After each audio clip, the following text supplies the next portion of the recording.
আসসালামু আলাইকুম প্রিয় শিক্ষার্থীরা, এখন আমাদেরকে শোনা যায় কিনা একটু করে কনফার্ম করো প্লিজ।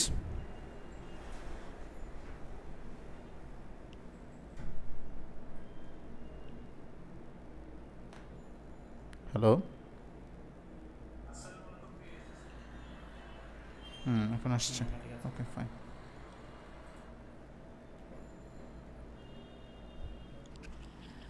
আসসালামু আলাইকুম, সবাইকে স্বাগতম জানাচ্ছি আজকের লাইভ সেশনে। বাহাদুর স্যারের সাথে আমি যুক্ত হয়ে আছি। তো আজকে যদি আমার থাকার কথা ছিল না, বাহাদুর স্যার থাকার কথা ছিল। একটু আমাদের সাউন্ড প্রবলেম ছিল, এখন আশা করি ঠিক আছে, সবাই ঠিক মতো শুনতে এবং দেখতে পাচ্ছ। সো তোমাদের জন্য আমাদের পড়ালেখায় যারা টিচার রয়েছেন সবাই অনেক বেশি কষ্ট করছেন, আমি দেখতে পাচ্ছি। বাংলা, ইংরেজি ক্লাস হয়ে আছে অনেকগুলো, এরপর আমাদের আইসিটি ক্লাস হবে আগামীকালকে, পরশুদিন আবার আইসিটি ক্লাস হবে, 3টা ক্লাস হবে টোটাল। সো অনেক বড় বড় ক্লাস হচ্ছে, স্যাররা কষ্ট করতেছেন। সো তোমাদেরকে একটু কষ্ট করতে হবে, সেটা হচ্ছে স্যারদেরকে একটু উৎসাহ দিবা, স্যারদেরকে একটু উৎসাহ দিবা, তোমরা ক্লাসটা একটু শেয়ার মেনশন করবে যাতে তোমরা অনেক বেশি স্টুডেন্ট আমাদের সাথে ক্লাসগুলো করতে পারো। সো স্যার আজকে কি পড়ানো হবে ওদিকে? কালকে কিন্তু তোমাদের English second paper exam, so বেশি সময় নষ্ট করার কোনো আমাদের আসলে উচিত হবে না। সো তোমাদেরকে স্যার কি পড়াবেন স্যার আজকে? আজকে বেসিক্যালি তাদের যে গ্রামাটিক্যাল টার্ম রয়েছে, কমপ্লিটিং সেন্টেন্স, এরপর হচ্ছে পাংচুয়েশন মার্কস কীভাবে করবে, কারণ এখানে যেহেতু ভালো মার্কস আছে, এটা নিয়ে আমি একটু জাস্ট কয়েকটা আলোচনা করে দিলে বেসিক পার্টগুলো তাদের একটা ভালো প্রস্তুতি হবে। সাথে হচ্ছে তাদের সিনোনিম অ্যান্টোনিমসের একটা সাজেশন দেওয়া হবে, যে তারা একটু পড়ে নিতে পারে, চোখ বুলে নিতে পারে। এরপর হচ্ছে প্যারাগ্রাফের সাজেশন। আসলে যেটা বলতে হয়, তাদের তো প্রস্তুতি হয়ে গেছে, ঠিক আছে, এইটা হচ্ছে তাদের প্রস্তুতিকে আরেকটু শানিত করা, ঠিক না? মানে তাদের মধ্যে যে গ্যাপগুলো রয়েছে সেগুলো একটু এখন আলোচনা করে দিলে তার ভুলগুলো সে কী করতে পারবে, বুঝতে পারবে, ঠিক আছে? এটাই, নাথিং এলস। ওকে, ধন্যবাদ স্যারকে স্যারের কাছ থেকে সময় নেওয়ার জন্য। তো স্যার শুরু করতে পারেন আপনি। আর তোমাদের কাছে বলবো সেটা হচ্ছে, তোমাদের প্রত্যেকটা সাবজেক্টের আগে কিন্তু আমরা ক্লাসগুলো চালাচ্ছি, লাইভ ক্লাসগুলো। তোমাদের সর্বোচ্চ শেয়ার মেনশন আমরা আশা করছি, যাতে তোমরা সবাই ক্লাসগুলো করতে পারো, এবং তোমাদের পক্ষ থেকে একটু অবশ্যই চেষ্টা করবা যে স্যারদের উৎসাহ প্রদান করার জন্য। সো ধন্যবাদ সবাইকে, সবাই ভালো মতো ক্লাসগুলো করো। আগামীকাল কিন্তু তোমাদের ক্লাস, আগামীকাল কিন্তু তোমাদের পরীক্ষা, সো ভালোভাবে করো। আসসালামু আলাইকুম। লাইভ দেখাচ্ছ ওখানে?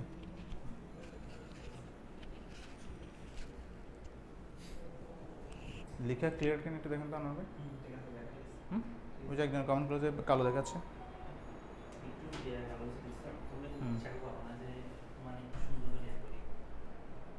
ওকে প্রিয় শিক্ষার্থী বন্ধুরা, আশা করি সবাই ভালো আছো। বন্ধুদেরকে ক্লাসটা একটু শেয়ার করে দাও, মেনশন করে দাও, so that everybody can enjoy the class. So আজকে বেশি কথা বলবো না, খুব দ্রুত একটু কন্টিনিউ করতে হবে, যেহেতু তোমাদের শেষ মুহূর্তের প্রস্তুতি, নিজস্ব প্রস্তুতি দরকার আছে আজকে। তারপরেও যেহেতু গ্রামাটিক্যাল টার্ম, ওই দিন আমরা অনেকক্ষণ ক্লাস নেওয়ার পরেও কমপ্লিটিং সেন্টেন্স আলোচনা শেষ হয়নি, ওটা নিয়ে একটু আলোচনা করবো। পাংচুয়েশন মার্কস কীভাবে করতে হয়, বেসিক পার্টগুলো একটু আলোচনা করে দিব। এরপর হচ্ছে you are guiding the suggestion for paragraph as well as for synonyms and antonyms. Okay sir, ভালো করে দেখা যাবে অন্ধকার? ওকে, আশা করি তোমরা এখন ক্লিয়ারলি দেখতে পাচ্ছ, রাইট? সো আমি প্রথমেই কমপ্লিটিং সেন্টেন্স প্র্যাকটিসে যাওয়ার আগে এখানে 20 রুলস, 20 মোস্ট ইম্পর্টেন্ট রুলস এখানে সেট করেছি উইথ এক্সাম্পল। আমার মনে হয় সেগুলো একটু আলোচনা করে দিলে ভালো হয়, ঠিক আছে? কারণ তোমার যদি রুলসগুলো একটু মোটামুটি ফ্রেশ থাকে, জানা থাকে, তাহলে সেক্ষেত্রে তুমি যে কোনো সেন্টেন্স তুমি কী করতে পারবে, ইজিলি লিখতে পারবো। আমি বারবারই একটা কথা বলি, এই গ্রামাটিক্যাল বিষয়গুলোতে তোমার দুটো জিনিস দেখে তোমাকে নাম্বার দিবে। একটা হচ্ছে গ্রামাটিক্যাল কারেক্টনেস, গ্রামাটিক্যাল রুলসটা সঠিক থাকতে হবে, এবং অবশ্যই কথা তুমি যেটা লিখবা, কমপ্লিটিং সেন্টেন্সে যে কথাটা লিখবা সেটা কনটেক্সচুয়ালি তোমার কী করতে হবে, যেতে হবে। ফর এক্সাম্পল, আমি যদি বলি যে একটা বাক্য প্রেজেন্ট কন্টিনিউয়াস টেন্সে লিখতে হবে, তুমি প্রেজেন্ট কন্টিনিউয়াস টেন্সে লিখেছো, বাট তুমি লিখেছো এভাবে, the dog is flying in the sky, যে কুকুরটি আকাশে কী করছে, উঠছে, তাহলে এটা কিন্তু কনটেক্সচুয়ালি প্রাসঙ্গিকভাবে এটা যায় না। তো সেক্ষেত্রে তোমার গ্রামার ঠিক আছে, কিন্তু তোমার কথাটা অর্থগতভাবে যাচ্ছে না, সেক্ষেত্রে কিন্তু তোমাকে নাম্বার দেওয়া হবে না। আবার দেখা যাচ্ছে অর্থগতভাবে যাচ্ছে বাট গ্রামাটিক্যালি ঠিক নাই, সেক্ষেত্রে তোমাকে কিন্তু পূর্ণ নাম্বার দেওয়া হবে না। ওকে, সো আশা করছি এখন ক্লিয়ারলি দেখা যাচ্ছে এবং শোনা যাচ্ছে, রাইট? ওকে, ইতিমধ্যে আমাদের সাথে অনেকেই যুক্ত হয়েছে, আর অনেকেই যুক্ত হবে। ক্লাসটা শেয়ার করে দেওয়ার জন্য, যারা যারা যুক্ত হয়েছে তারা ক্লাসটা শেয়ার করে দাও, শেয়ার করার জন্য একটু অনুরোধ করছি, ঠিক আছে? সো তোমরা একটু করে খেয়াল করো এই বিষয়টা প্লিজ। এখানে বলা হচ্ছে, we can complete an incomplete sentence with 3 basic components and they are. তার মানে আমরা একটা ইনকমপ্লিট সেন্টেন্সকে 3টা গুরুত্বপূর্ণ কম্পোনেন্ট দিয়ে, উপাদান দিয়ে আমরা কি করতে পারি, একটা সেন্টেন্সকে কমপ্লিট করতে পারি। তোমরা একটু জানাও যে লেখাগুলো ক্লিয়ারলি তোমরা বুঝতে পারছো কিনা। আমি তারপর আলোচনা শুরু করছি, প্লিজ।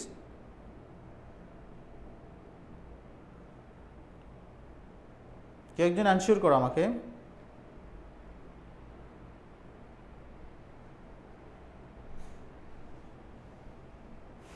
ওকে, আমি আমার ফোনে ক্লিয়ার দেখতে পাচ্ছি, but whether you or not.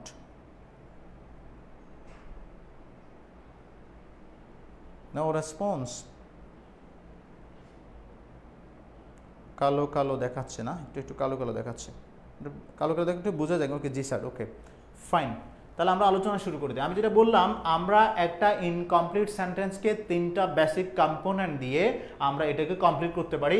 এক নম্বর হচ্ছে ওয়ার্ড, একটা হচ্ছে ফ্রেজ অথবা ক্লজ দিয়ে, শব্দ দিয়ে, মানে একটা শব্দ দিয়েও আমরা একটা সেন্টেন্সকে কমপ্লিট করতে পারি। আবার এমন হতে পারে একটা ফ্রেজ দিয়ে, শব্দগুচ্ছ দিয়ে একটা সেন্টেন্সকে কমপ্লিট করতে পারি, অথবা একটা ক্লজ বা খণ্ডবাক্য দিয়ে আমরা একটা ইনকমপ্লিট সেন্টেন্সকে কমপ্লিট করতে পারি। ফর এক্সাম্পল, আমরা যদি এখানে 1 নম্বর এক্সাম্পলটা দেখি, আমি একটু করে একটা পেনটা নিই। ওকে, একটু দেখো, বলা হচ্ছে এক্সাম্পল 1 দেখো তোমরা, ওয়ার দেয়ার ইজ আ, এখানে একটা গ্যাপ আছে, তোমরা দেখতে পাচ্ছ একটা gap, there is a way, where there is a way. তার মানে আমরা জানি একটা প্রবাদ যে যেখানে একটা ইচ্ছে আছে সেখানে একটা ওয়ে বা উপায়ও আছে। ইচ্ছে থাকলে কি হয়, উপায় হয়। তাহলে স্যার এখানে there is a will, where there is a will, just একটা শব্দ দিয়েছি। দেখো এটা সেন্টেন্সটা ছিল incomplete, where there is a way. So আমরা এখানে লিখেছি where there is a will, will মানে এখানে ইচ্ছে, ওকে, দেয়ার ইজ আ ওয়ে, যেখানে একটা ইচ্ছে আছে সেখানে একটা উপায়ও আছে। তার মানে স্যার আমরা এখানে জাস্ট একটা ওয়ার্ড দিয়ে, এই যে উইথ আ ওয়ার্ড, একটা ওয়ার্ড দিয়ে একটা সেন্টেন্স আমরা কমপ্লিট করতে পেরেছি। ওকে স্যার, পিডিএফ দেওয়া, হ্যাঁ পিডিএফ দেওয়া হবে। ওকে, তাহলে স্যার কি বলা হচ্ছে, incomplete sentence, where there is a will there is a way, ইচ্ছে থাকলে কি হয়, উপায় হয়। তাহলে কখনো কখনো কিছু সেন্টেন্স একটা ওয়ার্ড দিয়ে কমপ্লিট করতে পারে। আবার এক্সাম্পল 2তে এসে দেখো, ইনকমপ্লিট উই লার্ন ইংলিশ, আমরা ইংরেজি শিখি two get a good job, complete করেছি কি দিয়ে, two get a good job. তাহলে এটা হচ্ছে একটা ইনফিনিটিভ ফ্রেজ। তার মানে আমরা এটা কমপ্লিট করেছি কি দিয়ে, two get a good job. এই যে আমরা এখানে লিখলাম two get a good job. তোমরা জানো এই যে 2 + B1 এটাকে আমরা বলছি ইনফিনিটিভ, তার সাথে যুক্ত হলো আ গুড জব, তাহলে টোটাল এটা মিলে হয়ে গেল ইনফিনিটিভ ফ্রেজ। দ্যাট মিনস আমরা কখনো কখনো ইনকমপ্লিট সেন্টেন্সটাকে একটা ফ্রেজ দিয়েও কমপ্লিট করতে পারি। তাহলে কি আসছে sir, we learn English to get a good job. Okay fine. Then ওয়ালাইকুম আসসালাম। তারপর দেখো এবার 3 নম্বরে আসছে ইনকমপ্লিট সেন্টেন্স, আমরা এটা করবো আবার ক্লজ দিয়ে। বলা হচ্ছে if you help the poor, যদি তুমি গরিবদেরকে সাহায্য করো তাহলে Allah will help you, Allah তোমাকে সাহায্য করবেন। তাহলে এই যে আল্লাহ উইল হেল্প ইউ, তাহলে এখানে একটা আল্লাহ সাবজেক্ট পেলাম, একটা ফাইনাইট ভার্ব পেলাম, একটা অবজেক্ট আসছে, তার মানে এটা হচ্ছে একটা ক্লজ। তার মানে আমরা একটা ক্লজ দিয়ে এই অংশটা কি করলাম, পূর্ণ করলাম। প্রিয় শিক্ষার্থী, আমি তোমাদেরকে যেটা বোঝাতে চাচ্ছিলাম যে একটা ইনকমপ্লিট সেন্টেন্সকে আমরা 3টা বেসিক উপাদান দিয়ে আমরা কমপ্লিট করতে পারি। এটা হয়তো একটা ওয়ার্ড দিয়ে, হয়তো একটা ফ্রেজ দিয়ে, অথবা একটা কি দিয়ে, ক্লজ দিয়ে। Okay, it depends on the need of the sentence, এটা সেন্টেন্সের প্রয়োজনের উপর ডিপেন্ড করে আমরা সেভাবে কমপ্লিট করব। ওকে, তারপর আসছে এবার, তাহলে আমরা এবার কথা না বাড়িয়ে রুলসগুলোতে চলে যাচ্ছি। এটা জাস্ট এক্সাম্পল দিলাম যে কিভাবে আমরা একটা সেন্টেন্স কমপ্লিট করব। ওকে,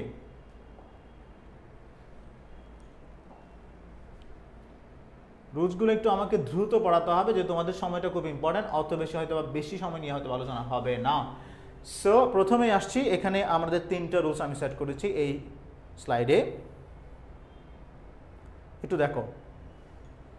প্রথমে আসছে দেখো রুল 1, রুল 1 বলা হচ্ছে সো দ্যাট অথবা in order that. 1 so that এবং ইন অর্ডার দিয়ে আমরা এখানে দুটো নিয়ম কি করব, আলোচনা করব। ওকে, এখানে খেয়াল করো, সো দ্যাট অথবা ইন অর্ডার দ্যাটের আগেরটা যদি প্রেজেন্ট টেন্সে থাকে, মানে শুরুতে একটা ক্লজ আছে এবং সেটা প্রেজেন্ট টেন্সে আছে, মাঝখানে সো দ্যাট অথবা ইন অর্ডার দ্যাট আছে, তাহলে সো দ্যাট শব্দের অর্থ হচ্ছে স্যার যাতে।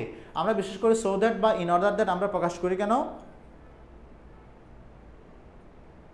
স্যার, এইটা তো র্যান্ডমলি পারফেক্টলি কমপ্লিট করলে তো হবে, তাই না? I didn't get you, what you said. Okay, বলা হচ্ছে কি দেখো, সো দ্যাট অথবা in order that, so that অথবা ইন অর্ডার দ্যাট এটার অর্থ হচ্ছে কি উদ্দেশ্য মানে এই উদ্দেশ্যে যাতে মানে আমরা উদ্দেশ্য প্রকাশ করার জন্য এই সো দ্যাট দিয়ে আমরা একটা ক্লজকে কানেক্ট করব। সো সেক্ষেত্রে স্ট্রাকচারটা তোমাকে একটু মনে রাখতে হবে।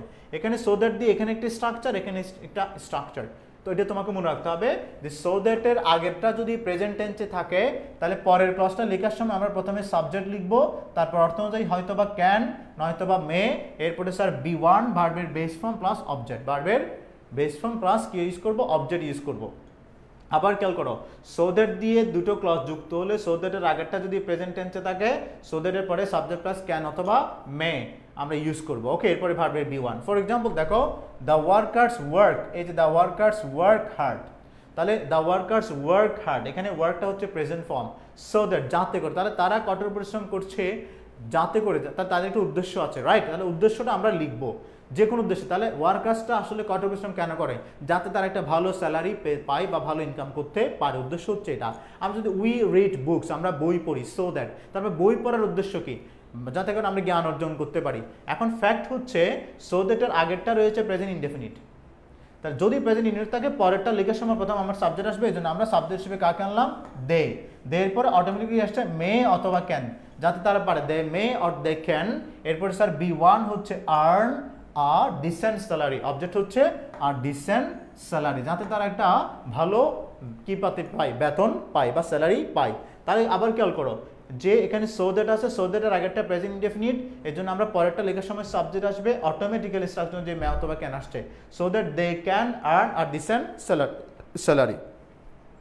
ওকে, আশা করি এটা বুঝতে পারছো।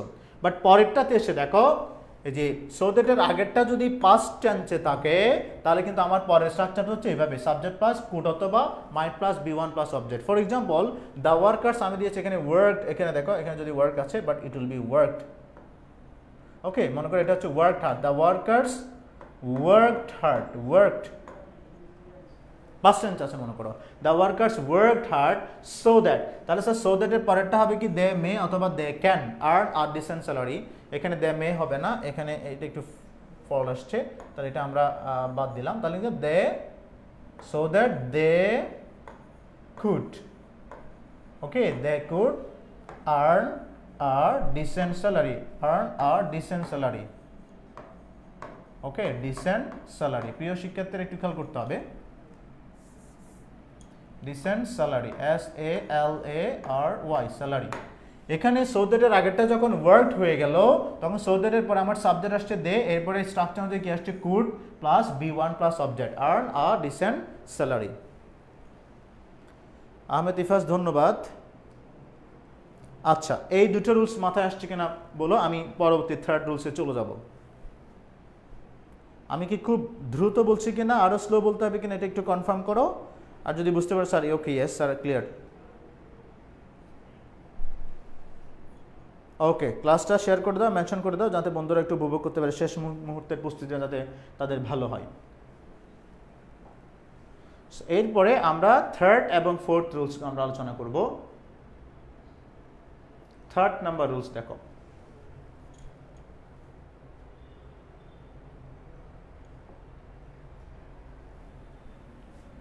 ওকে, থার্ড রুলসে বলা হচ্ছে as if as though, as if as though. এখানে দুটো নিয়ম, অ্যাজ ইফ অ্যাজ দো দিয়ে দুটো নিয়ম, ঠিক আছে? অ্যাজ ইফ অ্যাজ দো, প্রথম কথা হচ্ছে আমরা অ্যাজ ইফ অ্যাজ দো কখন ব্যবহার করি, ঠিক আছে? অ্যাজ ইফ অ্যাজ দো আমরা ব্যবহার করি বিশেষ করে যে যেটা নয় সে যদি সেটার মতো আচরণ করে, যে যেটা জানে না সে যদি সেটা জানার মতো আচরণ করে ভান ধরে, যে যেটি জানে কিন্তু না জানার মতো ভান ধরছে, ঠিক আছে, মানে পরিস্থিতির পুরো উল্টোটা আচরণ করছে, সেই টাইপের কথা বলার জন্য আমরা ব্যবহার করি অ্যাজ ইফ অথবা অ্যাজ দো। এখন টেন্সের স্ট্রাকচারগুলিকে আমাকে মাথায় রাখতে হবে যে অ্যাজ ইফ অ্যাজ দো যুক্ত বাক্যের আগের অংশটা যদি প্রেজেন্ট ইনডেফিনিট হয়, অ্যাজ ইফ অ্যাজ দোর আগেরটা যদি প্রেজেন্ট ইনডেফিনিট হয় তাহলে স্যার পরেরটা লিখতে হবে কি দিয়ে? পাস্ট ইনডেফিনিট দিয়ে। ওকে, আবার অ্যাজ ইফ অ্যাজ দোর আগেরটা যদি পাস্ট ইনডেফিনিট হয় তাহলে পরেরটা লিখতে হবে কি দিয়ে? পাস্ট পারফেক্ট দিয়ে। প্রিয় শিক্ষার্থীরা এটা মনে রাখতে হবে যে অ্যাজ ইফ অ্যাজ দো যুক্ত একটা সেন্টেন্সের ক্ষেত্রে যদি ফার্স্ট ক্লজটা প্রেজেন্ট ইনডেফিনিট হয় পরেরটা হবে পাস্ট ইনডেফিনিট, আগেরটা যদি পাস্ট ইনডেফিনিট হয় পরেরটা হবে পাস্ট পারফেক্ট। আমরা একটু এক্সাম্পল এখানে দেওয়া আছে, আলোচনা করে নিই। এখানে দেওয়া আছে যে as if she speaks, she speaks, সে এমনভাবে কথা বলে যেন, এখন দেখো এই যে শি স্পিক, স্পিকের সাথে কি যুক্ত আছে আবার অ্যাজ, আমরা জানি প্রেজেন্ট ইনডিফিনিট টেন্সেই থার্ড পারসন সিঙ্গুলার ভার্বের সাথে কি যুক্ত অ্যাজ বা ইএস। তার মানে এখানে অ্যাজ ইফ অ্যাজ ধর আগেরটা রয়েছে প্রেজেন্ট ইনডিফিনিট, তাহলে নিয়ম অনুযায়ী পরেরটা পরে যাই লিখি লিখতে হবে পাস্ট ইনডিফিনিট। ওকে, তাহলে এখন দেখো সে এমনভাবে কথা বলছে যেন সে পাগল, আসলে সে পাগল নয়। তাহলে সে পাগল হলে তো শি ইজ ম্যাড হবে, বাট এখানে আমরা দিচ্ছি শি ওয়্যার ম্যাড। আরেকটা বিষয় খেয়াল করে, এখানে শির সাথে কিন্তু বেসিক্যালি বসে ওয়াজ, বাট আমরা এখানে কেন ওয়্যার দিলাম? আমরা যখন অবাস্তব কিছু অসম্ভব কিছু কল্পনা করি বা বলি আসলে তো সে পাগল নয়, সে পাগলের ভান ধরেছে, তখন আমরা সাবজেক্টের সাথে কি ইউজ করছি? ওয়াজ না দিয়ে ওয়্যার ইউজ করেছি। কিন্তু ব্যাপারটা দেখো, আমরা বলেছিলাম পরেরটা পাস্ট ইনডিফিনিট, সেজন্য আমরা শি ইজ না দিয়ে দিয়েছি কি? আমরা দিয়েছি ওয়্যার। আরেকটা সেন্টেন্স যদি আমি ভেবে লিখি, আমি বললাম হি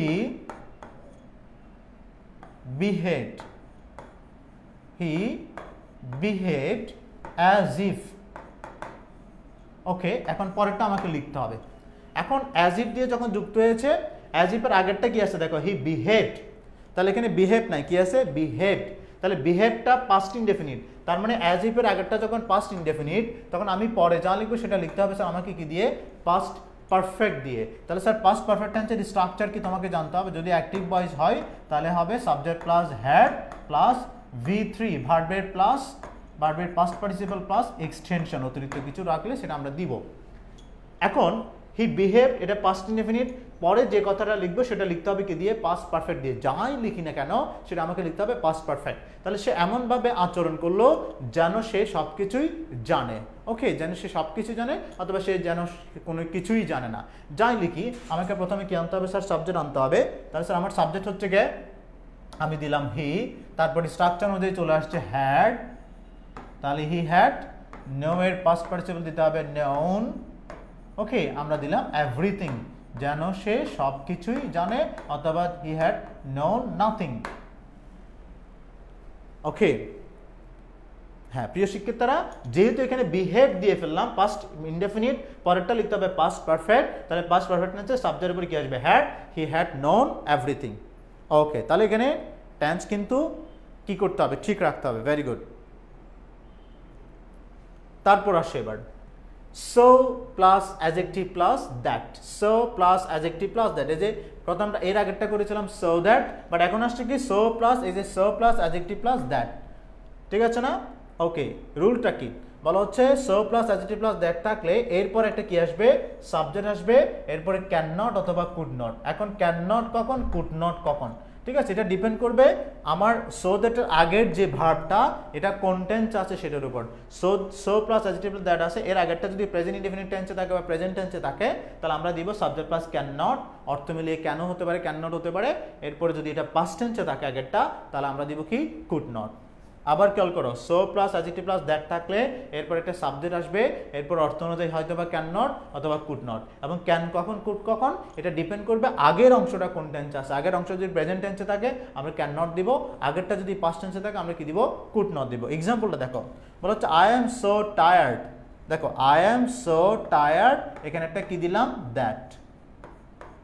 তাহলে স্যার আমরা এখানে সো পেলাম, এখানে দ্যাট পেলাম, মাঝখানে পেলাম এটা কি? টায়ারটা হচ্ছে কি? অ্যাডজেক্টিভ। আমাদের স্ট্রাকচারটা হচ্ছে এরকম, so plus adjective plus that থাকলে এরপর আমার কি আনতে হবে? সাবজেক্ট। তাহলে I am so tired that, আমি আবার সাবজেক্ট দিলাম আই। এখন যেহেতু অ্যাম আছে এখানে, অ্যামটা হচ্ছে প্রেজেন্ট টেন্সে, তাহলে আমরা দিব কি sir? Can not. Okay, I can not. I am so tired that I can not, আমি পারছি না, আমি I can not walk, I can not stand up, এখানে আমরা দিয়েছি I can not stand up, আমি দাঁড়াতে পারছি না, আমি এত দুর্বল যে আমি দাঁড়াতেই পারছি না। এখন যদি এখানে অ্যাম না থেকে এখানে যদি দেওয়া হতো ওয়াস, এখানে কি দেওয়া হলো? মনে করো I was so weak in English that, weak in English that. খেয়াল করো, হ্যাঁ বলা হচ্ছে I was so weak in English that, আমি ইংলিশে এত দুর্বল। এই যে এখানে দিয়েছে ওয়াজ, তার মানে আগেরটা ওয়াজ আছে পাস্ট টেন্সে, পরে আমরা দ্যাটের পরে আবার সাবজেক্ট আই, এখানে দিব কুড নট। এখানে ক্যান নট না দিয়ে কি হবে? I could not pass in English, আমি ইংলিশে এত দুর্বল ছিলাম যে আমি ইংলিশে পাসই করতে পারলাম না। ঠিক আছে, ইন ইংলিশ। ওকে, আশা করি প্রিয় শিক্ষার্থীরা বিষয়টা বুঝতে পারছো। ওকে, এই দুটো রুলস ক্লিয়ার কিনা একটু জানিয়ে দাও সবাই, কমেন্টে জানিয়ে দাও স্যার ক্লিয়ার, তাহলে আমি পরবর্তী স্লাইডে চলে যাচ্ছি। সো প্লাস অ্যাডজেক্টিভ দ্যাট এর আগেরটা প্রেজেন্ট হলে ওদিকে ক্যান, আর আগেরটা পাস্ট ওদিকে কি হবে কুড নট।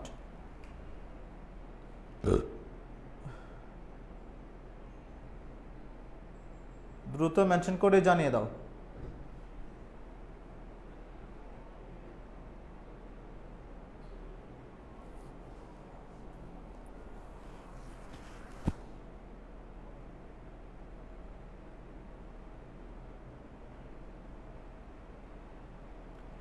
ওকে, রাহাত চৌধুরী লিখেছে okay sir.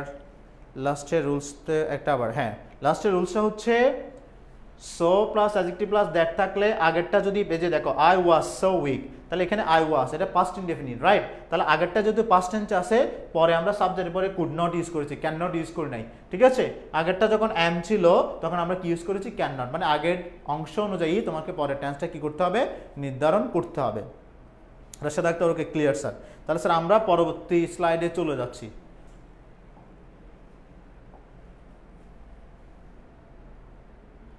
Okay, rule 5 and rule 6 আমরা এখন কমপ্লিট করব। এখানে কি আসছে দেখো, প্রোভাইডেড দ্যাট, প্রোভাইডিং দ্যাট অথবা প্রোভাইড দ্যাট। ওকে,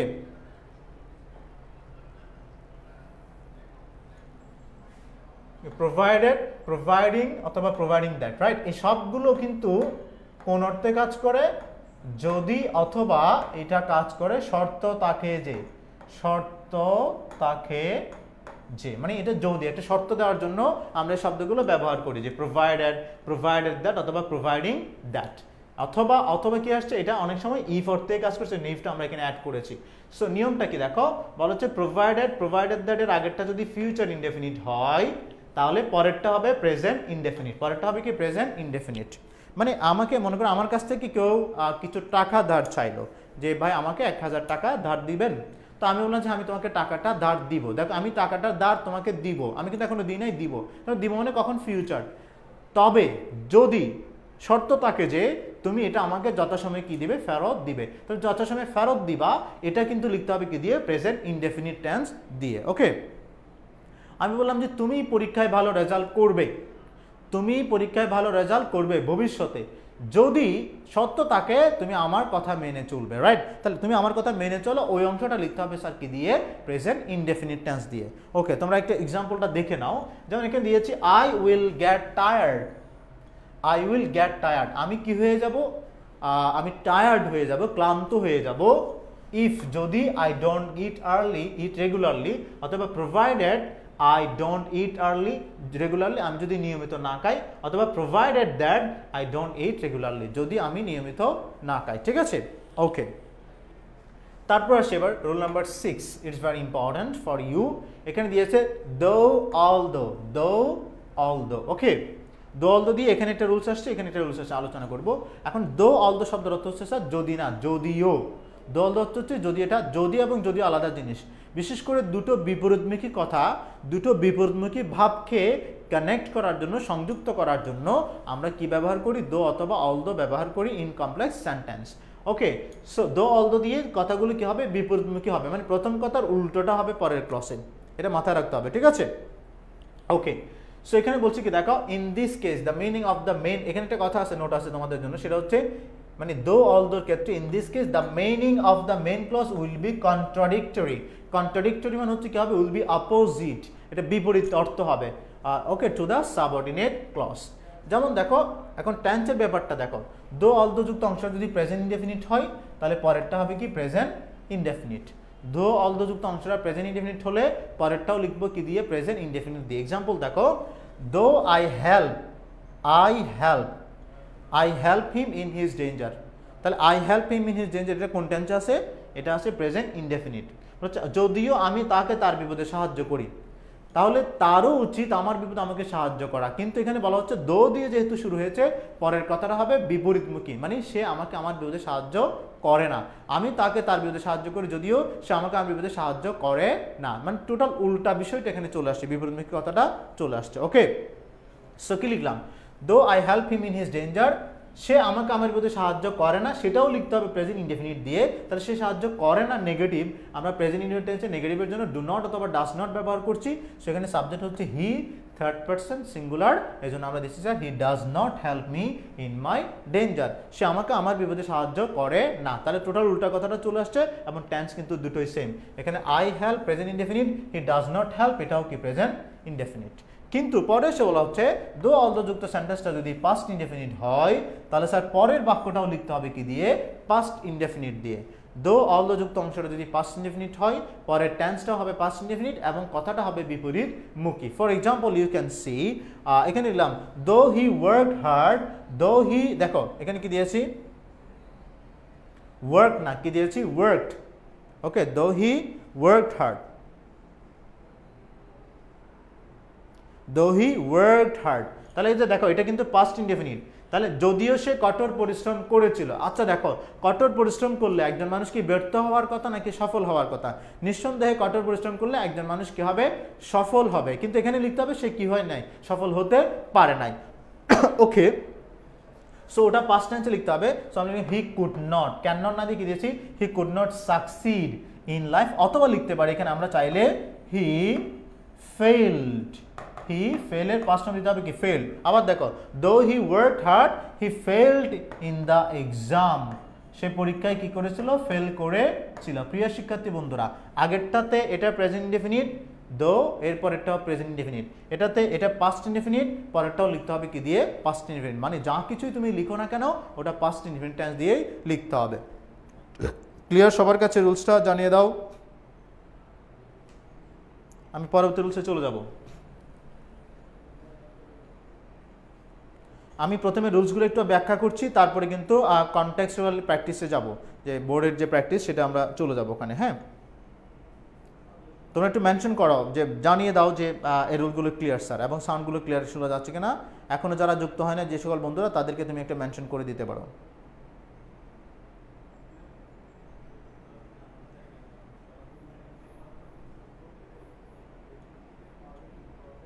নাসরিন সুলতানা, আলহামদুলিল্লাহ ক্লিয়ার। ওকে,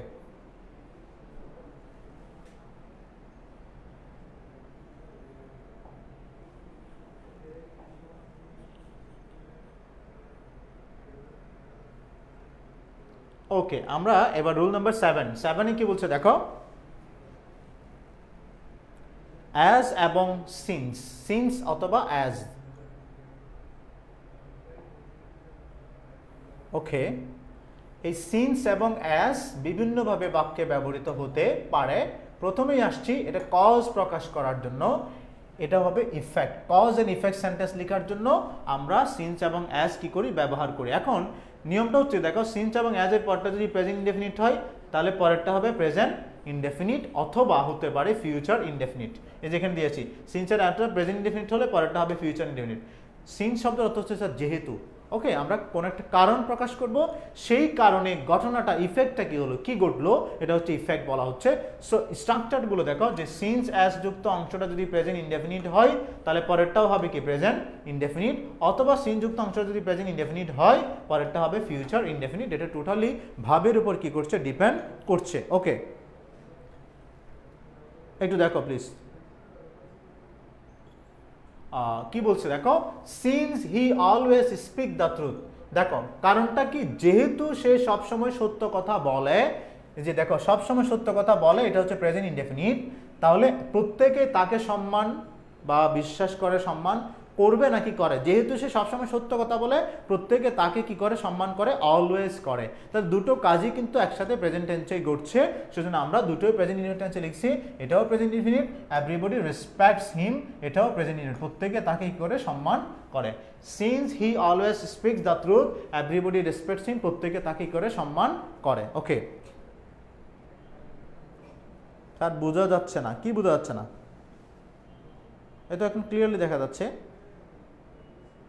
ওকে, তারপর কি আসছে দেখো, বলা হচ্ছে সিনযুক্ত অংশটা প্রেজেন্ট ইনডেফিনিট হলে পরেরটা ফিউচার হতে পারে যদি ইফেক্টটা পরে ঘটে, মানে কারণটা এখন আর ফলটা যদি আমরা পরে পাই। যেমন দেখো এখানে অ্যাজ, যেহেতু he is regular in class, he is present tense আছে। দেখো যেহেতু সে ক্লাসে রেগুলার থাকে, তাহলে এখন সে ক্লাসে রেগুলার আসে, তাহলে সেটার জন্য সে কি করবে, ভবিষ্যতে সে একটা ভালো রেজাল্ট করবে, রাইট?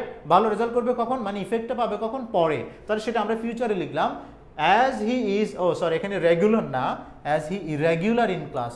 যেহেতু সে ক্লাসে ইরেগুলার, তাহলে এগুলো সে পরীক্ষায় কি করবে, ফেল করবে। তাহলে ভবিষ্যতে লিখতে হবে ফিউচার ইনডেফিনিট। সো আমরা সাবজেক্ট দিলাম, এরপরে ফিউচার টেন্সের জন্য উইল অথবা সম্ভাবনা অর্থে আমরা ম্যাও ইউজ করতে পারি ফিউচার টেন্সে। তাহলে হি উইল অথবা হি ম্যা ফেল ইন দ্য এক্সাম। আশা করি বুঝতে পারছো যে আগেরটা যেহেতু প্রেজেন্ট ইনডেফিনিট কজ এবং পরের ফলটা যেহেতু পরে পাবে, ওটা লিখতে হবে ফিউচার সে আমি কি দিচ্ছি, he will fail in the exam. But এখানে এসে এই রুলসে খেয়াল করো, বলা হচ্ছে সিন্স অথবা অ্যাজ যুক্ত অংশটা যদি পাস্ট ইনডেফিনিট টেন্সে থাকে, তাহলে স্যার পরের অংশটাও হবে কি, পাস্ট ইনডেফিনিট। এটা মাথায় রাখতে হবে তোমাকে। তাহলে স্যার পাস্ট ইনডেফিনিট মানে ভার্বের পাস্ট ফর্ম। ফর এক্সাম্পল দেখো, as he knew English well, যেহেতু ইংলিশ ভালোভাবে জানতো। এখানে দেখো নো না, নো এর পাস্ট ফর্ম রয়েছে, তাহলে পরেরটাও লিখতে হবে পাস্ট ফর্ম, যে হি গট আ গুড জব, যেটা হয়েছে গট আ গুড জব। আশা করি বুঝতে পারছো। মানে এখানে এটা পাস্ট ইনডেফিনিট অ্যাজ যুক্ত অংশটা, তো পরের ইফেক্টটাও লিখতে হচ্ছে পাস্ট ইনডেফিনিটে, he got a good job, সে একটা ভালো চাকরি পেয়েছিল। ওকে,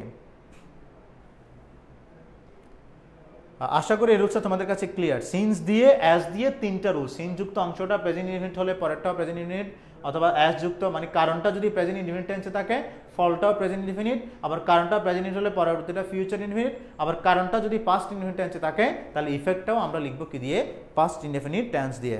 ওকে, সো এখনো আরো কিছু গুরুত্বপূর্ণ বিষয় আলোচনার আছে, তোমরা বন্ধুদেরকে ক্লাসটা এখনো মেনশন করে দিতে পারো, শেয়ার করে দিতে পারো, so that everybody can enjoy the class.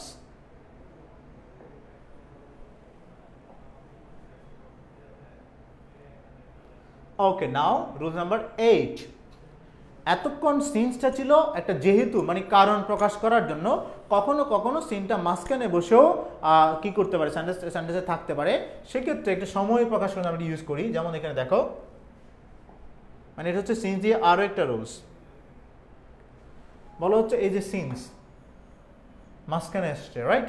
এখানে সিন্সটা কোথায় আসছে, মাঝখানে আসছে, মানে সিন্স দ্বারা দুটো ক্লজ কি হচ্ছে, যুক্ত হচ্ছে। তাহলে সেক্ষেত্রে টেন্সের ব্যাপারটা কি দেখো, যে সিন্সের আগের ক্লজটা যদি প্রেজেন্ট ইনডেফিনিট অথবা প্রেজেন্ট পারফেক্ট টেন্সে থাকে, মানে সোজা কথাই সিন্সের আগের বাক্যটা যদি প্রেজেন্ট ইনডেফিনিট টেন্সে থাকে আগের ক্লজটা, তাহলে পরের ক্লজটা লিখতে হবে কি দিয়ে, পাস্ট ইনডেফিনিট দিয়ে।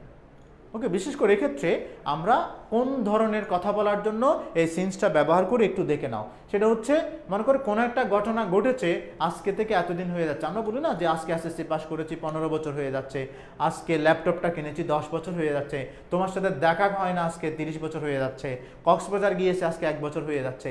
এই টাইপের কথাগুলো বলার জন্য আমরা কিন্তু সিন্স দিয়ে কি করি, যুক্ত করি। ওকে, সেক্ষেত্রে বলা হচ্ছে স্যার সিন্সের আগের অংশটা যদি প্রেজেন্ট টেন্সে থাকে, মানে প্রেজেন্ট ইনডেফিনিটও থাকতে পারে, প্রেজেন্ট পারফেক্টও থাকতে পারে, তাহলে সেক্ষেত্রে পরের কথাটা অবশ্যই লিখতে হবে কি দিয়ে, পাস্ট ইনডেফিনিট দিয়ে। আবার এখানে এসে বলছে যদি সিন্সের আগেরটা যদি পাস্ট ইনডেফিনিট টেন্সে থাকে, তাহলে পরেরটা লিখতে হবে কি দিয়ে স্যার, পাস্ট পারফেক্ট দিয়ে। এক নজর একটু দেখে নাও, তারপর আলোচনা করছি। Sir let's go to practice. অবশ্যই প্র্যাকটিসে চলে যাচ্ছে, এখানেও প্র্যাকটিস হচ্ছে, আবার বোর্ড কোশ্চেনে চলে যাব। ওকে, অ্যাপ্লিকেশনের ক্লাস তো হয়ে গেছে স্যার, অ্যাপ্লিকেশনের ক্লাসটা হয়ে গেছে আমার। পরশু দিন আমি যে ক্লাসটা নিয়েছি নয়ন, তুমি চাইলে আমার সেই ক্লাসটা তুমি আবার দেখে আসতে পারো, ঠিক আছে? সেখানে অ্যাপ্লিকেশন নিয়ে ডিটেলস আলোচনা করেছি। হ্যাঁ, জিহাদ বললো, ওকে জিহাদ বলেছে যে অ্যাপ্লিকেশন ফার্স্ট দিন বুঝাই দিয়েছে। হ্যাঁ, তোমরা চাইলে ওই ক্লাসটা আবার একটু দেখে নিতে পারো, যারা যারা ফার্স্ট ক্লাসটা দেখো না। ওখানে কিন্তু আমি অ্যাপ্লিকেশন নিয়ে আলোচনা করেছিলাম, যে 3টা অ্যাপ্লিকেশন দিয়ে কীভাবে সব অ্যাপ্লিকেশন তুমি ম্যানেজ করতে পারো, সেটা আমরা আলোচনা করি। সেখানে রাইট ফর্ম ভার্ব আলোচনা হয়েছে, সেখানে মডিফায়ার্স আলোচনা হয়েছে। Okay, so you can also watch the video or class, যদি হাতে সময় তোমাদের খুব কম। একটু দেখো প্লিজ, আমি আলোচনা করছি। সিন্সের আগেরটা প্রেজেন্ট ইনডেফিনিট অথবা প্রেজেন্ট পারফেক্ট, পরেরটা হবে পাস্ট ইনডেফিনিট। এক্সাম্পল দেখো, ইট ইজ 10 ইয়ার্স, এই যে কি আসছে, it is 10 years, it is since মানে আজকে 10 বছর। আজকে কয় বছর হয়েছে, 10 বছর। তাহলে স্যার সিন্সের আগেরটা রয়েছে প্রেজেন্ট ইনডেফিনিট, এর পরেরটা লিখতে হবে কি দিয়ে স্যার, পাস্ট ইনডেফিনিট। সেজন্য দেখো it is 10 years since I mat হিম তার সাথে আমার দেখা হয়েছে। এই যে দেখো ম্যাট, এটা কোত্থেকে আসছে স্যার? মিট থেকে। আমরা জানি মিট হচ্ছে প্রেজেন্ট ফর্ম, বাট আমাকে এখানে প্রেজেন্ট ফর্ম দিলে হবে না, আমাকে দিতে হবে স্যার পাস্ট ফর্ম, যেহেতু আমার পরেরটা হবে পাস্ট ইনডেফিনিট। পাস্ট ইনডেফিনিট হচ্ছে সাবজেক্ট প্লাস V2, সেজন্য আই ম্যাট হিম। অথবা তুমি লিখতে পারো it is 10 years since I went to Cox's Bazar, it is 10 years since I bought this laptop, it is 10 years since I passed my SSC exam। যেভাবেই লিখো, যা কিছু লিখো পাস্ট ইনডেফিনিট। পাস্ট ইনডেফিনিট মানে সাবজেক্ট প্লাস V2 ভার্বের past form.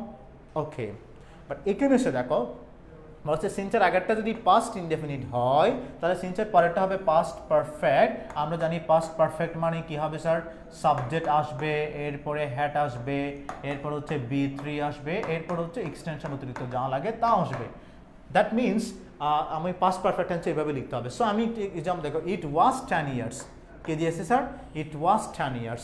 এটা এভাবেও থাকতে পারে অনেক সময়, 10 years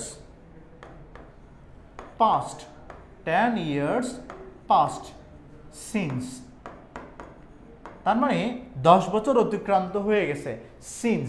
এখন স্যার এর পরেরটা লিখতে হবে কি দিয়ে? পাস্ট পারফেক্ট দিয়ে। তাহলে যে কোনো একটা কাজ করেছি আজকে 10 বছর হয়েছে, তাহলে এখানে লিখেছি কি I had met you last, অথবা আমি বলতে চাচ্ছি 10 বছর হয়ে গেছে আমি এসএসসি পাস করেছি, তাহলে লিখতে হবে স্যার কি দিয়ে? I had passed my SSC. Okay, কি বলা হচ্ছে? 10 years past since I had passed my SSC।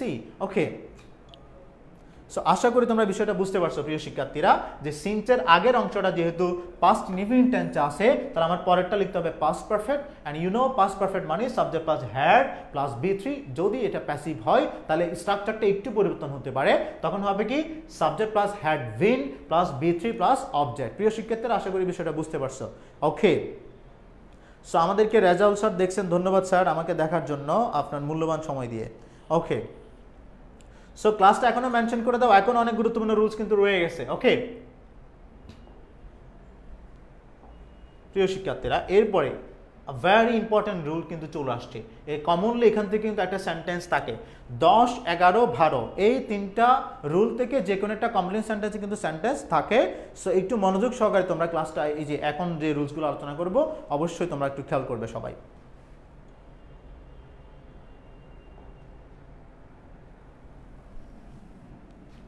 Okay, so এখানে 10 নম্বর রুলসে বলা হচ্ছে it is time, it is high time.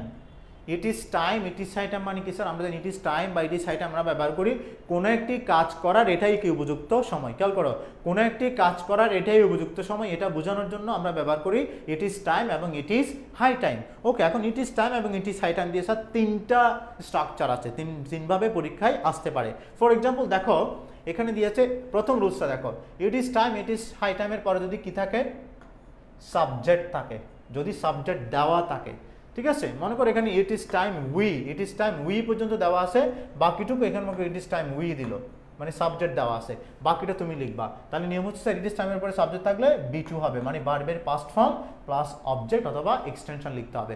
যেমন এক্সাম্পল দেখো, ইট ইজ টাইম উই, আমাদের যে শিডিউল বা আমরা যেটাকে স্ক্যাডিউল বলি, ঠিক আছে, আমরা ওকে শিডিউল বলি, বাট এটা শুধু হচ্ছে কি স্ক্যাডিউল। ওকে, আমাদের যে স্ক্যাডিউলটা, আমাদের শিডিউলটা, বাংলা বলছি শিডিউল, এই শিডিউলটা পরিবর্তন করার এটাই উপযুক্ত সময়। এখন পরিবর্তন করার নিতে হচ্ছে চেঞ্জ, আমাদের নিয়ম অনুযায়ী কি দিতে হচ্ছে? চেঞ্জড। যেহেতু ইট ইজ টাইমের পরে সাবজেক্ট আছে, ভার্বের পাস্ট ফর্ম দিতে হবে, তো চেঞ্জটা কি হয়ে গেল? Changed hour schedule. ওকে, অথবা আমরা দিতে পারি change our food habit, change our food habit, আমাদের খাদ্য অভ্যাস পরিবর্তন করার। যেমন প্রিয় শিক্ষার্থী যারা এখন এসএসসি পরীক্ষার্থী যারা এই ক্লাসটা করছো, তাদেরকে যদি বলি তোমাদের জন্য এই মুহূর্তে ভালো প্রস্তুতি নেওয়া, পরীক্ষার প্রস্তুতি নেওয়ার উত্তম সময় বা উপযুক্ত সময়, তখন ইংরেজি হবে এরকম যে it is high time, it is high time you, তখন প্রস্তুতি নেওয়ার ইংরেজি হচ্ছে টেক, বাট এখানে আমাকে লিখতে হবে you took your preparation for the SSC examination। যেহেতু এখানে ইট ইজ হাই টাইমের পরে সাবজেক্ট আছে ইউ। এরপর আসছে স্যার রুল নাম্বার 11 কি বলছে দেখো, বলছে ইট ইজ হাই টাইমের পরে যদি কি থাকে? ফর থাকে, ফরের পরে একটা কি চলে আসবে? অবজেক্ট।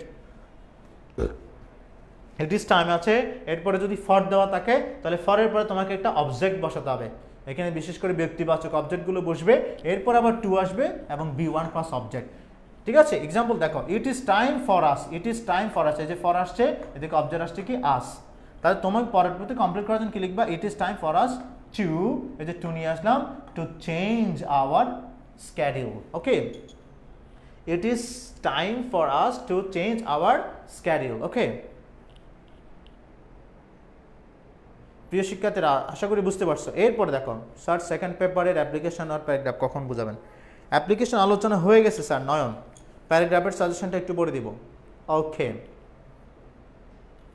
দেখো এবার প্লিজ, বলা হচ্ছে it is time, it is high time, it is time, it is high টাইমের পরে যদি টু থাকে, টু মানে টু দেওয়া আছে, তখন সেক্ষেত্রে টু এর পরে জাস্ট B1 প্লাস এক্সটেনশনটা লিখলে হবে। তাহলে প্রিয় শিক্ষার্থীর it is time, it is high time দিয়ে তিনটা কথা। একটা হচ্ছে it is time, it is high টাইমের পরে যদি সাবজেক্ট থাকে তাহলে পরবর্তী ভার্বের পাস্ট ফর্ম হবে। It is time, it is high টাইমের পরে যদি ফর দেওয়া থাকে তাহলে একটা ব্যক্তিবাচক object for me, for him, এরপর আবার 2 প্লাস B1 হবে। আবার it is time, it is high টাইমের পরে সরাসরি টু দেওয়া থাকলে টু এর পরে ভার্বের বেস ফর্ম প্লাস এক্সটেনশন দিয়ে তুমি বাক্যটাকে কমপ্লিট করতে পারো। ফর এক্সাম্পল দেখো, বলা হচ্ছে কি it is time to change our schedule, just it is time to change our schedule, to change our food habit. It is time to stop corruption. It is time to control environment pollution. It is time to take immediate step against Kishore gang. যেভাবেই হোক না কেন two দিয়ে B1 দিলেই হয়ে যাবে। ওকে, প্রিয় শিক্ষার্থীরা আশা করি ক্লিয়ার সবার কাছে। সো আমি পরবর্তী রুলসে চলে যাচ্ছি।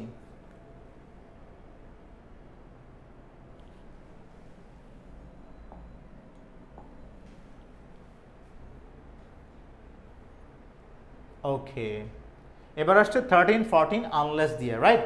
আনলেস। ওকে, আনলেস শব্দের অর্থ কি? যদি না। এটা হচ্ছে ইফ এর নেগেটিভ ফর্ম, যে ইফ অর্থ যদি আর আনলেস অর্থ হচ্ছে কি যদি না। ওকে, নো ক্লিয়ার, কেন ক্লিয়ার না? No clear, I hope you have missed a part of my class. So এরপরে দেখো যে আনলেস অর্থ কি? যদি না। বলা হচ্ছে আনলেস যুক্ত অংশটা যদি প্রেজেন্ট ইনডেফিনিট টেন্সে থাকে তাহলে পরেরটা হবে ফিউচার ইনডেফিনিট এবং কথাটা হবে নেগেটিভ, না বোধক। অর্থ মেলানোর জন্য কি হবে? না বোধক। যে আনলেস ইউ ওয়ার্ক হার্ড, যদি তুমি কঠোর পরিশ্রম না করো তাহলে পরিশ্রম না করে তুমি জীবন উন্নতি লাভ করতে পারবে না। এখন এই যে এটা ওয়ার্ক, এটা প্রেজেন্ট ইনডেফিনিট টেন্সে আছে, তাহলে আমরা পরেরটা লিখবো ফিউচার। সো ফিউচার জন্য সাবজেক্ট পরে উইল নট অথবা ক্যান নট, আমরা ফিউচারের জন্য ক্যান ইউজ করতে পারি। তাহলে কি হবে? ইউ উইল নট অথবা ইউ ক্যান নট প্রসপার। আবার এখানে এসে বলা হচ্ছে দুটোকে একটু কম্পেয়ার করে আলোচনা করি, যে আনলেস যুক্ত অংশটা যদি পাস্ট ইনডেফিনিট টেন্সে থাকে তাহলে পরেরটাও আমাকে লিখতে হবে পাস্ট ইনডেফিনিট এবং কথাটা হবে না বোধক, নেগেটিভ। এদিকে আনলেস থাকলে ওদিকে কথাটাকে না বোধক করে উপস্থাপন করব এবং টেন্সের ব্যাপারটা মনে রাখতে হবে। এখানে দিয়েছে আনলেস ইউ ওয়ার্ক, এটা হচ্ছে B1 প্রেজেন্ট ফর্ম, বাট এখানে আছে আনলেস ইউ ওয়ার্কড হার্ড, তাহলে এটা পাস্ট টেন্সে আছে। তো পরেরটা লেখার সময় আমরা ফিউচারের জন্য কি দিয়েছি? পাস্ট টেন্সের জন্য উড নট, উইলের পাস্ট ফর্ম কি হয়েছে? উড নট, এদিকে ক্যানটা কি হয়েছে? Could not prosper. ওকে, একটু বলো এটা ক্লিয়ার কিনা, যে আনলেস দিয়ে যদি দুটো ক্লজ আমরা যুক্ত করি, আনলেস যুক্ত অংশটা প্রেজেন্ট ইনডিফিনিট টেন্সে থাকলে পরেরটা লিখবে ফিউচার, আবার আনলেস যুক্ত অংশটা পাস্ট ইনডিফিনিট থাকলে পরেরটা হবে কি? Past indefinite. তো এখানে আনলেস ইউ ওয়ার্কড হার্ড, এটা যদি পাস্ট টেন্স আসে পরে আমরা এদিকে উইল নট না দিয়ে আমরা দিয়েছি উড নট, এদিকে ক্যান নট না দিয়ে দিয়েছি can you could not prosper in life. ওকে,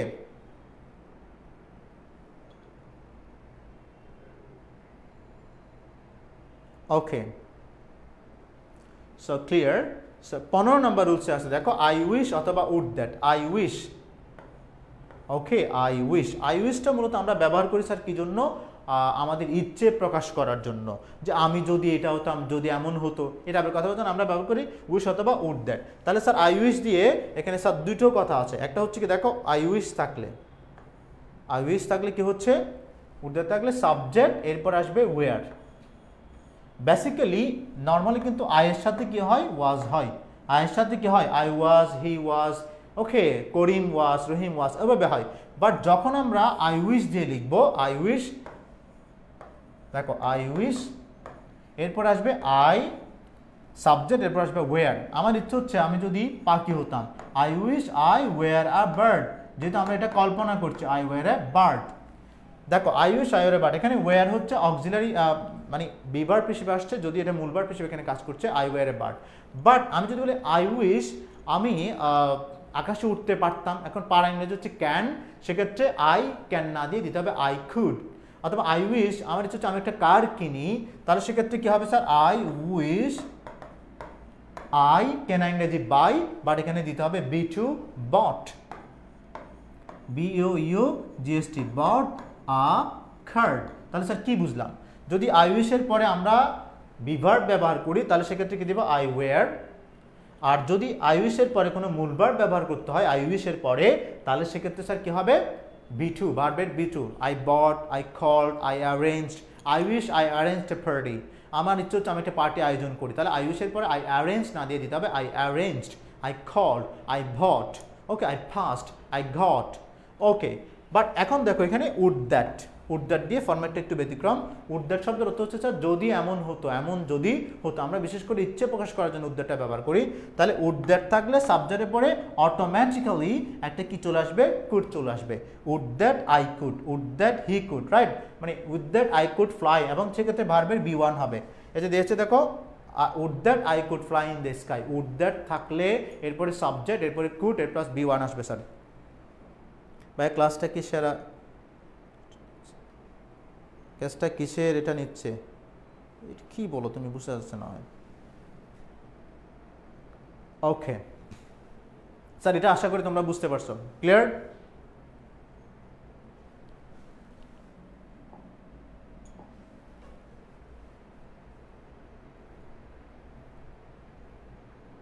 আর রুলসগুলো কিন্তু একটু পরে তোমাদের আবার বলতে হবে, ঠিক না?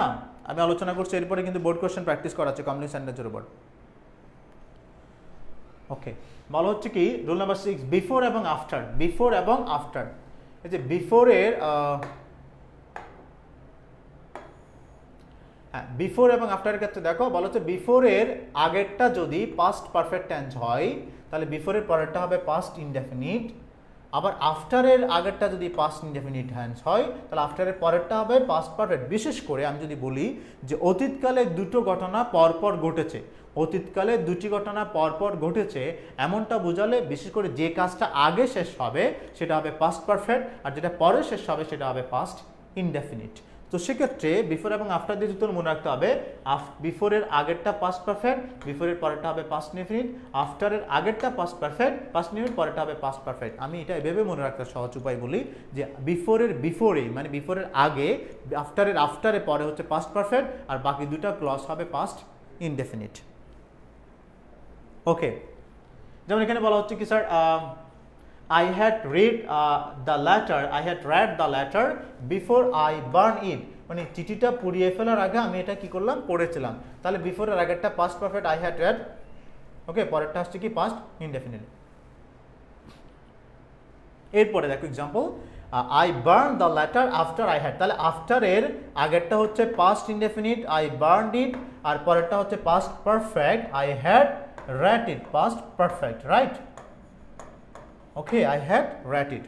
এরপর sir no sooner had, no sooner had, আমি একটু রুলসগুলো দ্রুত আলোচনা করছি। বলা হচ্ছে no sooner had scarcely had. রুলসটা কি, নো সুনার হ্যাড দিয়ে যদি কোনো বাক্য শুরু হয় তাহলে এরপরে সাবজেক্ট প্লাস B3 আর দেন থাকবে, এবং দেনের পরেরটা হবে past indefinite. That means no sooner had দিয়ে বাক্য শুরু হলে দেনের আগেরটা হবে পাস্ট পারফেক্ট আর পরেরটা হবে পাস্ট ইনডেফিনিট।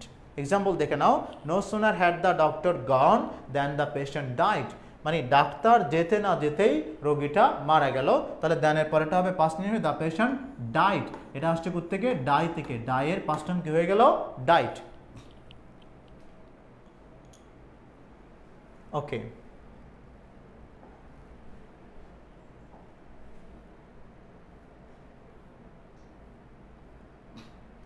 এবার 18 নম্বর রুলস একটু দেখে নাও। 18 নম্বর রুলসে বলা হচ্ছে relative pronouns who, which, when, whom থাকলে এভাবে থাকতে পারে সময় it is who, it is I who, it is I who, এটা হচ্ছে আমি যে কি করেছি, হু আমি আই এম গোয়িং অ্যাব্রোড, আমি বিদেশে যাচ্ছি। তার মানে শোনো কখনো কখনো আমাদেরকে কি করতে হবে, রিলেটিভ প্রোনাউনগুলো দিয়েও আমাদেরকে বাক্য লিখতে হবে। যেমন আমি হচ্ছে I know the boy, I know the boy who, I know the boy who, তাহলে হু দিয়েই সে কী ঘটনাটা ঘটিয়ে সেটা আমাদেরকে লিখতে হবে। ফর এক্সাম্পল দেখো, it is I home I am going to, who I am going to abroad. Okay, so আরেকটা এক্সাম্পল দিতে পারি আমি হুইচ দিয়ে একটা এক্সাম্পল দিই।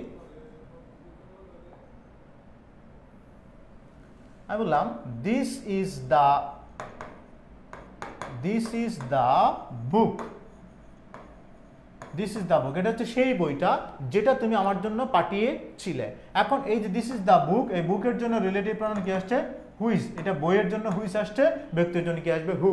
তাহলে বল এই যে হুইজ দিয়ে আবার আমাকে একটা ক্লজ অ্যাড করতে হবে। তাহলে এটা হচ্ছে সেই বইটা যেটা তুমি আমার জন্য পাঠিয়েছো। তাহলে হুইচ ইউ হ্যাভ সেন্ট, যেটা তুমি পাঠিয়েছো, হুইচ ইউ হ্যাভ সেন্ট। যেহেতু সে পাঠিয়েছে, কাজটা শেষ এবং বইটা আমার কাছে এখনো আছে, জন্য আমরা প্রেজেন্ট পারফেক্ট টেন্সে লিখলাম this is the book which you have sent. Okay, then এরপর আসছে লাস্ট। এই রুলসটা একটু দেখে নাও, এটা ইম্পর্টেন্ট। লাস্ট শব্দের অর্থ হচ্ছে স্যার পাঁচে বা এই বইয়ে, পাঁচে বা এই বইয়ে। তাহলে যেখানে লাস্ট থাকবে সেখানে সাবজেক্ট পরে অটোমেটিক্যালি শুড অথবা মাইট চলে আসবে। লাস্ট থাকলেই সাবজেক্টের পরে কি আসবে স্যার? শুড অথবা might. Lest plus subject plus should অথবা মাইট প্লাস বি1 প্লাস সাবজেক্ট। এটা মাথায় রাখবা যে হি ওয়াকড ফাস্ট, সে খুব দ্রুত হেঁটেছিল। লাস্ট পাসে না আবার he should miss the train, সে ট্রেনটা মিস করে এই বইয়ে। তাহলে স্যার আমরা লাস্টটা ব্যবহার করি কোনো একটা শঙ্কা বা ভয় প্রকাশ করার জন্য। ওকে ওকে, তো আমার প্যারাগ্রাফ এবং ওভাবে না, আমি যে ক্লাস নেক্সট এর প্রিভিয়াস যে ক্লাসটা করেছি সেটা তুমি পাবে। নয়ন, আমাদের যে ভিডিওগুলো আছে ওগুলো তুমি স্ক্রল করতে থাকো, আগের ক্লাসগুলো তুমি পাবে।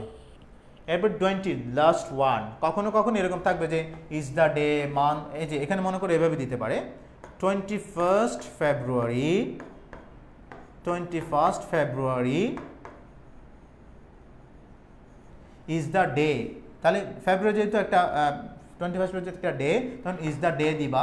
আবার যদি বলা হয় যে December is the month, season, summer is the season, আমরা যদি 1971 ইজ দ্য ইয়ার ওয়েন, এই ওয়েন দিয়ে ওই সময় ওই দিন যে ঘটনাটা ঘটে সেটা আমাদেরকে ব্যাখ্যা করতে হবে। ফর এক্সাম্পল দেখো, ফ্রাইডে ইজ দ্য ডে, শুক্রবার হচ্ছে এমন একটা দিন when you do not go to school, যখন আমরা স্কুলে যাই না। এখানে যদি থাকে স্যার এরকম 1971 ইজ দ্য ইয়ার, 1971 সাল হচ্ছে এমন একটা বছর যখন, এটা তোমরা বলবা, বাকিটা তোমরা বলো দেখি।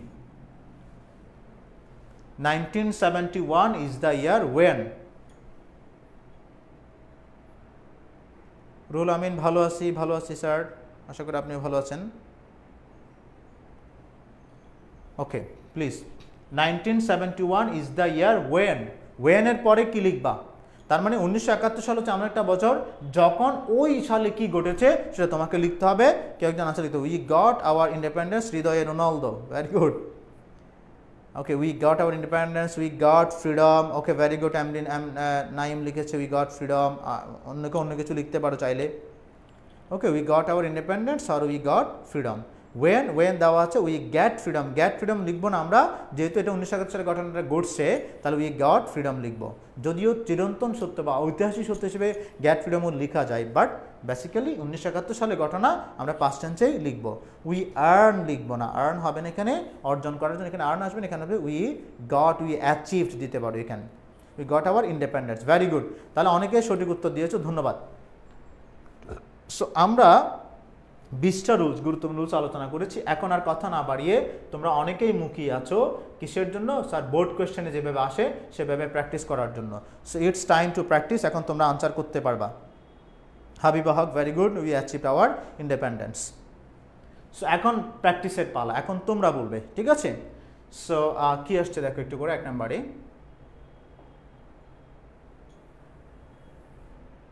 হ্যাঁ কি বলা হচ্ছে? উই আর লেট, আমরা কি করেছি? দেরি করেছি। দ্য ক্লাস উইল স্টার্ট সুন, ক্লাসটা খুব শীঘ্রই কি হবে? শুরু হবে, ঠিক আছে? উই আর লেট, আমাদের দেরি হয়েছে। The class will start soon. Walk fast, তাড়াতাড়ি হাঁটো।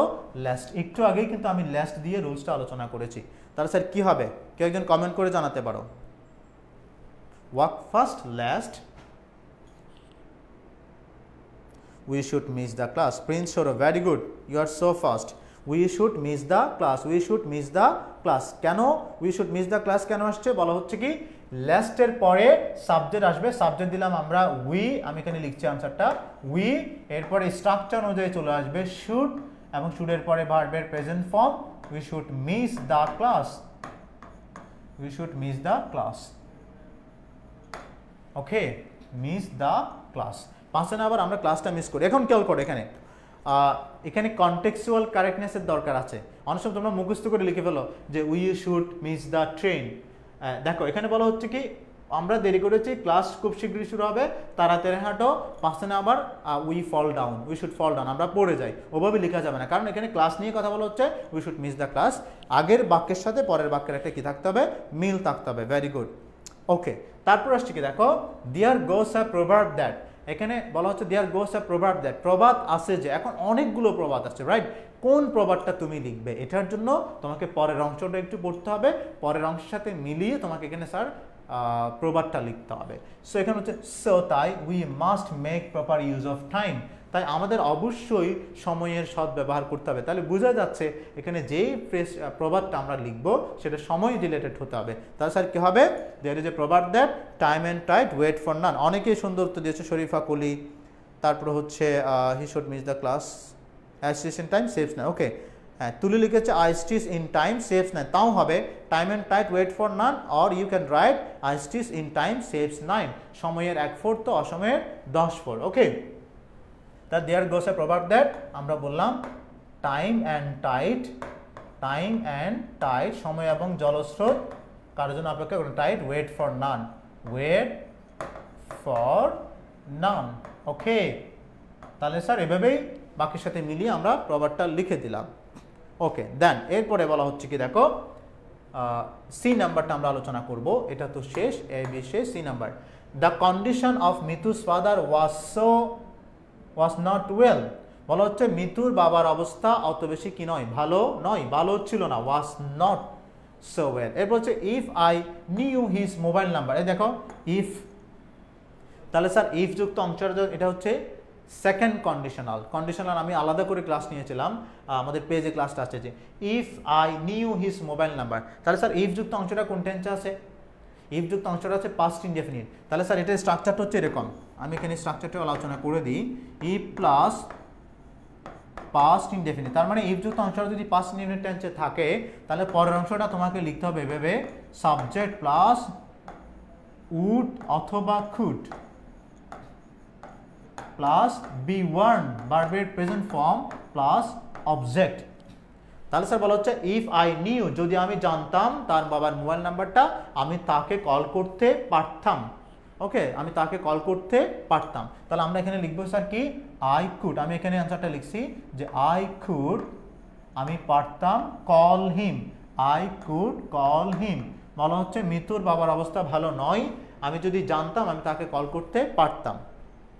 I would inform him, I would give him a call, I would call him, অথবা ওকে বিভিন্নভাবে আমরা লিখতে পারি, I would talk to him, আমি তার সাথে কথা বলতে পারতাম। তার মানে যাই লিখো ওই স্ট্রাকচার ওটা মেনটেন করতে হবে, সাবজেক্ট প্লাস উড অথবা could plus B one plus object. Very good, okay. তারপরে স্যার আমরা যাচ্ছি এখন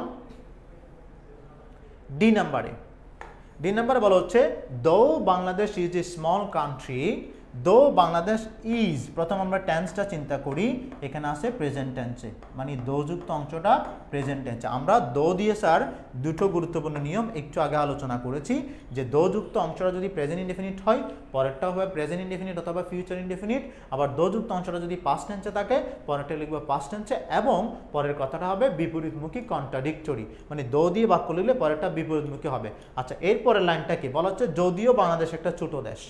এখন এরপরে কি লিখবো এটা আমরা এখনো জানি, অনেক কিছু লেখা যায়, বাট পরেরটা একটু বলা হচ্ছে উই আর প্রাউড অফ, আমরা গর্ববোধ করি, আওয়ার ওয়ার্ল্ড হেরিটেজ সাইটস, আমাদের যে ওয়ার্ল্ড হেরিটেজ সাইটগুলো রয়েছে, ঠিক আছে, এই দর্শনীয় স্থানগুলোর জন্য আমরা গর্ববোধ করি। তাহলে আমরা কি বলবো, যদিও বাংলাদেশ একটা ছোট দেশ, এটার অনেকগুলো কি রয়েছে, ওয়ার্ল্ড হেরিটেজ সাইট রয়েছে। তাহলে আমরা লিখবো তার আছে, তার মানে এখানে বাংলাদেশের জন্য আমরা শি দিতে পারি, শি হ্যাজ, প্রেজেন্ট টেন্সে লিখবো শি হ্যাজ সেভারাল, বেশ কয়েকটা, several world heritage sites, world heritage,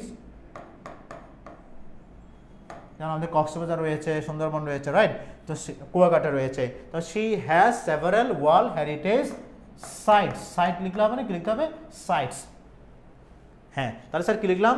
দো Bangladesh is a small country, she has, তার রয়েছে সেভারাল ওয়ার্ল্ড হেরিটেজ সাইটস। এখন অনেকে কি করবে, দো Bangladesh is a small country, she has a large population, ওটা লিখলে হয়তো বা গ্রামাটিক্যালি কারেক্ট, বাট স্যার কনটেক্সটের সাথে এটা যাবে না, কারণ পরের লাইনে বলছে আমরা আমাদের এই ওয়ার্ল্ড হেরিটেজ সাইট নিয়ে গর্ববোধ করি। Okay, we have many heritage sites. Okay, আমরা এখানে শি দিচ্ছি যদি বাংলাদেশকে আমরা সাবজেক্ট হিসেবে ইউজ করছি, ঠিক না? প্রোনাউন আমরা নাম কৃষি। আশা করি এটা ক্লিয়ার প্রিয় শিক্ষার্থী, এটা বুঝতে পারছো কিনা? আমি কি পরবর্তী সেন্টেন্সে চলে যাচ্ছে? ওকে, ইট হ্যাজ, ওই যে বললাম প্রিন্স সৌরভ বলেছে it has overpopulation. No, এখানে sir it has overpopulation লেখা যাবে না প্রিন্স সৌরভ। কেন লেখা যাবে না? কারণ পরের বাক্যে বলা হচ্ছে আমরা আমাদের এই ওয়ার্ল্ড হেরিটেজ সাইটগুলো নিয়ে গর্ববোধ করি। তার মানে এখানে যাই লিখবা এটা ওয়ার্ল্ড হেরিটেজ সাইট নিয়ে কি করতে হবে? লিখতে হবে। ওকে প্রিয় শিক্ষার্থীরা, আমি পরবর্তী সেন্টেন্সে চলে যাই, আমাদের মূল্যবান সময়গুলো কাজে আসুক। স্যার কি আসছে দেখো, বলা হচ্ছে we are a free nation, we are a free nation. হ্যাঁ, বলা হচ্ছে we are a free nation, আমরা এখন একটা নাও স্বাধীন জাতি। তা হচ্ছে 1971 ইজ দ্য ইয়ার, একটু আগে আমরা লিখেছি এটা, এভাবে কিন্তু বিভিন্ন বোর্ডে প্রশ্নটা করে যে 1971 ইজ দ্য ইয়ার, অ্যান্সার হচ্ছে এমন একটা বছর যখন উই, আমরা কি হই? বিকেম, আমরা হয়েছিলাম, উই বিকেম ইন্ডিপেন্ডেন্ট, আমরা স্বাধীন হয়েছিলাম, right? We became independent, we became independent অথবা we got freedom, we achieved our freedom independence from Pakistan। যা কিছু লিখো, যেহেতু এটা 1971 সালে ঘটনা বলছি, এটা লিখতে হবে কি দিয়ে? পাস্ট ইনডেফিনিট টেন্স দিয়ে, ঠিক আছে? ওকে, তারপর স্যার এফ নাম্বারে কি বলছে দেখো, English is an international language. বলা হচ্ছে English is an international language, ইংরেজি হচ্ছে একটা আন্তর্জাতিক ভাষা। তারপর হচ্ছে you can not get a good job, তুমি একটা ভালো চাকরি পাবে না। আগেরটা কি হবে তোমরাই বলবে, আমি বলছি না, তোমরা বলো। বলা হচ্ছে English is an international language, you can not get a good job, তুমি ভালো চাকরি পাবে না। মানে ইংলিশের সাথে রিলেট করে বাক্যটা লিখতে হবে। You can answer please. Okay, gain freedom, fine হবে। এরপরের বাক্যটা বলে দাও যে if you can't speak English. Shifat Mahmud, very good. If you can't speak English. Okay, আর কেউ অন্য কিছু লিখতে পারো। বলা হচ্ছে ইংরেজি একটা আন্তর্জাতিক ভাষা, তুমি ভালো চাকরি পাবে না যদি তুমি ইংরেজি, হ্যাঁ শিফাত মাহমুদ লিখেছে if you can't speak English. Good. আর কিছু লেখা যায় কিনা বলো কেউ?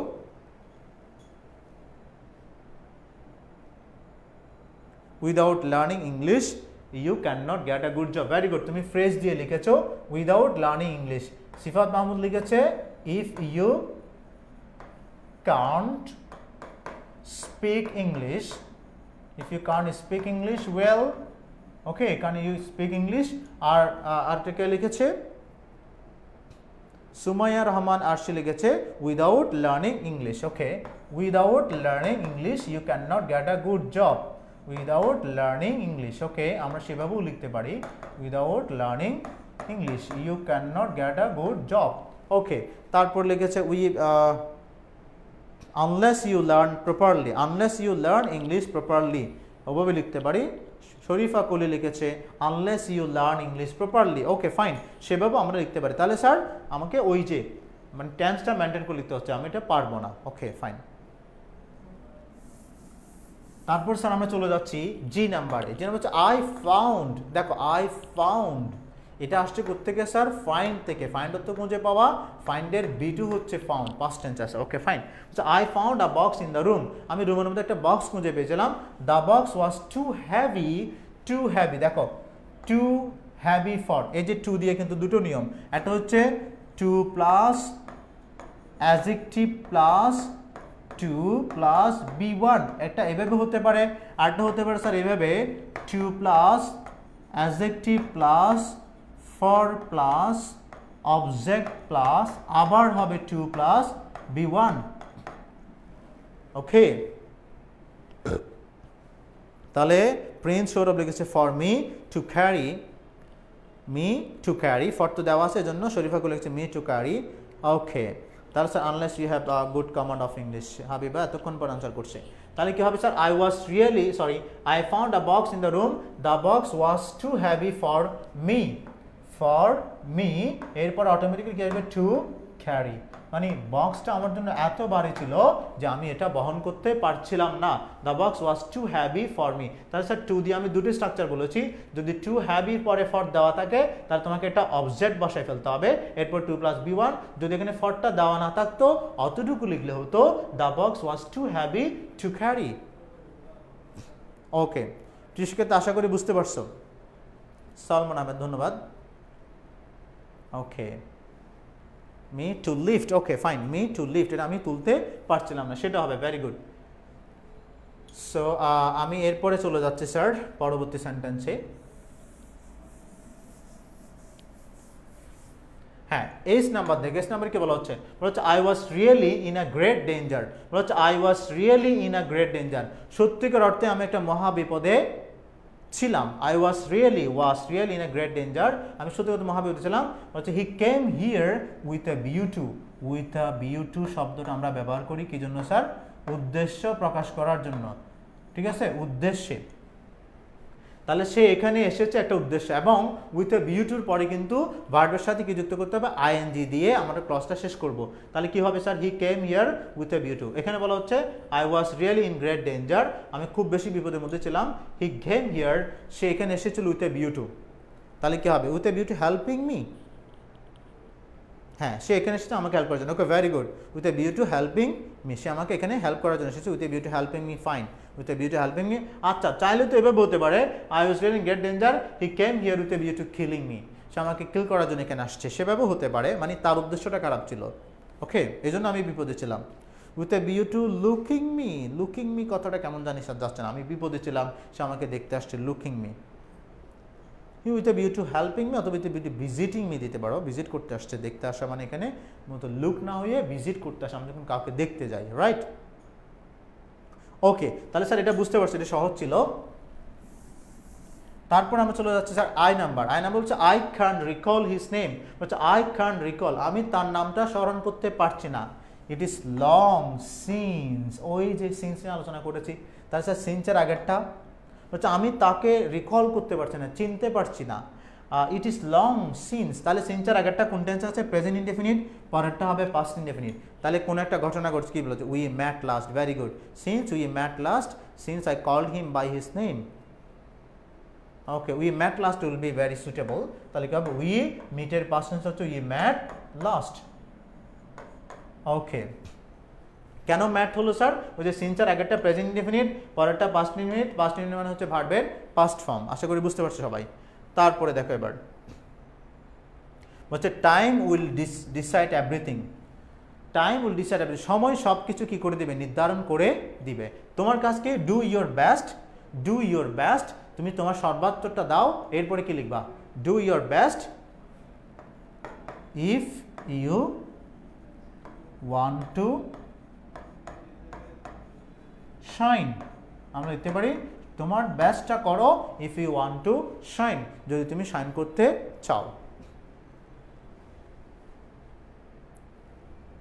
প্রিয় শিক্ষার্থীরা, আমি কি কমপ্লেন সেন্টেন্সের আরেকটা বোর্ড আলোচনা করবো কিনা জানিয়ে দাও, নাকি পাংচুয়েশন মার্কসে চলে যাব? তোমরা যদি বলে স্যার আরেকটা আলোচনা করেন, তাহলে আমি পাংচুয়েশন মার্কসে চলে যাব। Okay, so hopefully it is clear to you dear student. Okay, Shaurya Kamal, Shoaib, to show your performance. Do your best to show your performance. Okay, fine, you can write it. Okay. Do your best to get a better job. Fine. So, আমি আরেকটা board question আলোচনা করে দিচ্ছি, as long as you start the study.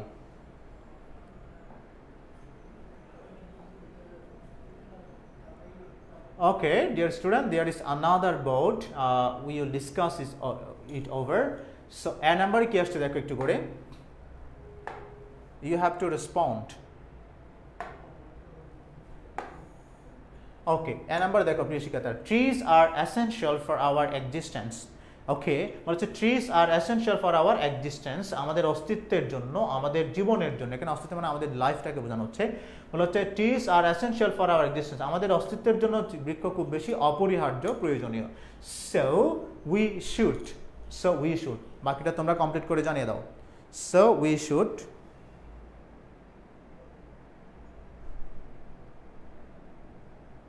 প্রিয় শিক্ষার্থীরা তোমরা জানিয়ে দাও কি হবে। So we should plan, okay Jihad লিখেছে should plan more and more trees আর we should plan more trees.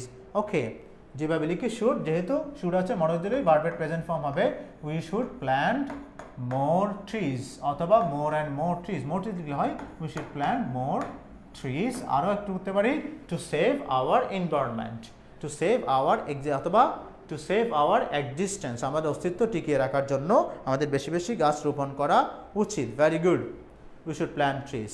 Okay, so B নম্বরে বলছে English is an international language. এটা আমরা একটু আগে আলোচনা করেছি, এটা দরকার ছিল না। তাহলে কি হবে, you can not get a good job unless you learn English, unless you learn English. Okay, এখানে আমরা দিব আনলেস, এখানে ইউ আসছে আমরা এখানে ইউ দিব, আনলেস ইউ লার্ন ইংলিশ। যদি তুমি ইংলিশ না শিখো তাহলে স্যার কি হবে, you can not get a good job. Then see, corruption is an obstacle, obstacle you know, obstacle মানে হচ্ছে বাধা বা প্রতিবন্ধকতা বা অন্তরায়। বলা হচ্ছে corruption is an obstacle to our national development, আমাদের জাতীয় উন্নতিতে দুর্নীতি হচ্ছে একটা অন্যতম অন্তরায়। ওকে, অন্যতম প্রতিবন্ধকতা। ঠিক আছে, it is high time, it is high time, it is high time দিয়ে এবার তোমরা লিখো কি করতে হবে আমাদের। You can answer please. I'm waiting for your response.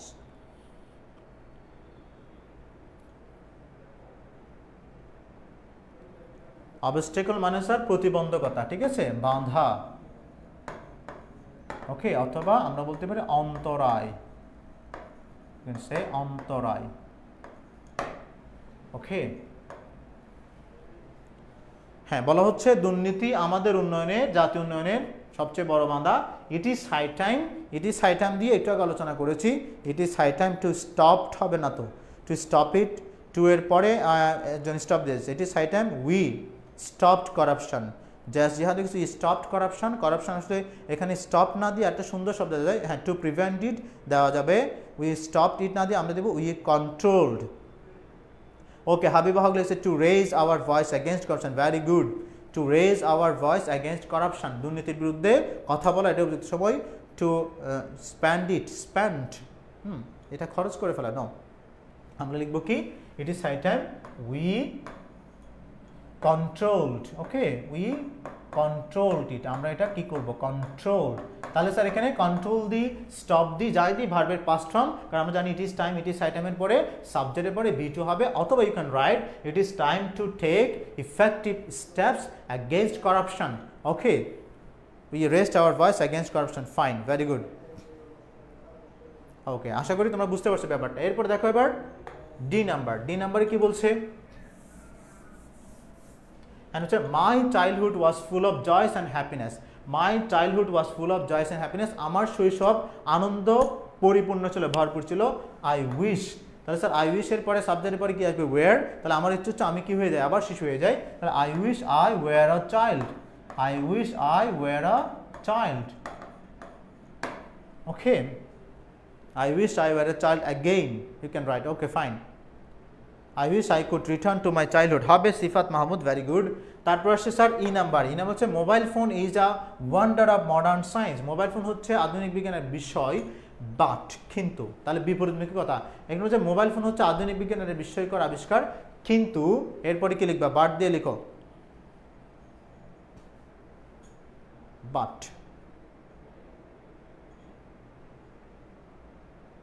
সমান হচ্ছে আসলে লিখেছে I were a child again. Okay, plan 3 Imtiaz, এটা কি লিখছো প্ল্যান 3, বলো। বলো হচ্ছে mobile phone is a wonder of modern science, but কিন্তু, তার মানে একটা বিপরীতমুখী, মোবাইল ফোন একটা নেগেটিভ সাইড আমাদেরকে এখানে লিখতে হবে, তার মানে কি লিখবো। ওকে, জানিয়ে দাও কি লিখবো, I am waiting for your response. It has negative impacts too, very good. Sadia Islam লিখেছে it has negative impacts too, very good. Safwan Sami লিখেছে it has many disadvantages, good. Sifat হচ্ছে we should not misuse it, misuse it, we should not misuse it. Okay, আমাদের এটা misuse করা উচিত নয়। Okay, fine, we should not misuse it. Okay, it has some disadvantages অথবা ইট has some demerits, আমরা লিখতে পারি but it has some demerits too. Okay, demerits too, এটার কিছু খারাপ দিকও রয়েছে, ডিসঅ্যাডভান্টেজেস লিখতে পারো। Okay, it has some negative effects too, it has some demerits also. Okay fine, তাহলে আশা করি বুঝতে পারছো। দেন বলছে হি ক্যান নট রান। ভাই তো অনেক আগে কেটে গেছে ভাই।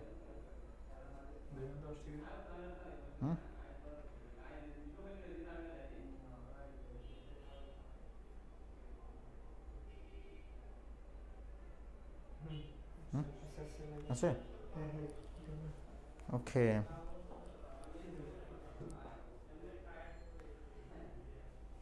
ডিয়ার স্টুডেন্ট, সরি, বৈদ্যুতিক গোলযোগের কারণে ক্লাসটা ডিসকানেক্ট হয়েছিল।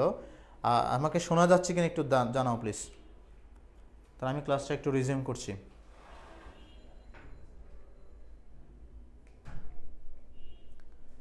ওকে, লোডশেডিংয়ের কারণে ক্লাসটা ডিসকানেক্ট ছিল।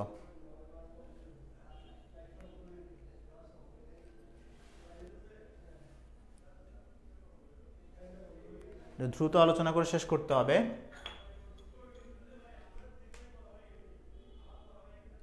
একটু ক্লিয়ার করে দাও যে আমাকে ক্লিয়ারলি শোনা যাচ্ছে।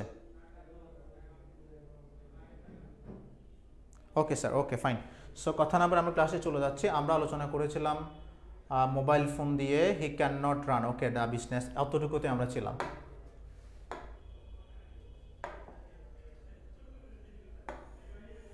ওকে, বলা হচ্ছে he can not run the business, সে ব্যবসাটা চালাতে পারছে না। He can not run the business, so তাই হি শুড, তার উচিত ব্যবসাটা কি করে দেওয়া, ছেড়ে দেওয়া, ঠিক না? অথবা হি শুড, তার উচিত অন্য একটা ব্যবসা শুরু করা। তাহলে আমরা এখানে কি লিখতে পারি? So he should leave it, অথবা হতে পারে হি শুড স্টার্ট, ওকে, তার শুরু করা উচিত অ্যানাদার বিজনেস, তার আরও একটা ব্যবসা, অন্য কোনো ব্যবসা শুরু করা, another business, we can write another business. Okay, okay, okay fine, very good. He cannot run the business, so he should start another business, or he should leave the business or find a new job. Very good. Stop it, he should stop it, sound dite paro, tar eta bondho kore deoa uchit. Okay, এরপর he confessed that, he confessed that, সে স্বীকার করেছে, so I forgave হিম, তাই আমি তাকে ক্ষমা করে দিলাম। তার সে স্বীকার করেছে, সে কি স্বীকার করেছে বলো তো? সে স্বীকার করেছে, সে কি করেছে, ভুল করেছে। তাহলে আমি কি লিখতে পারি? Okay, he confess that, so I forgave হিম।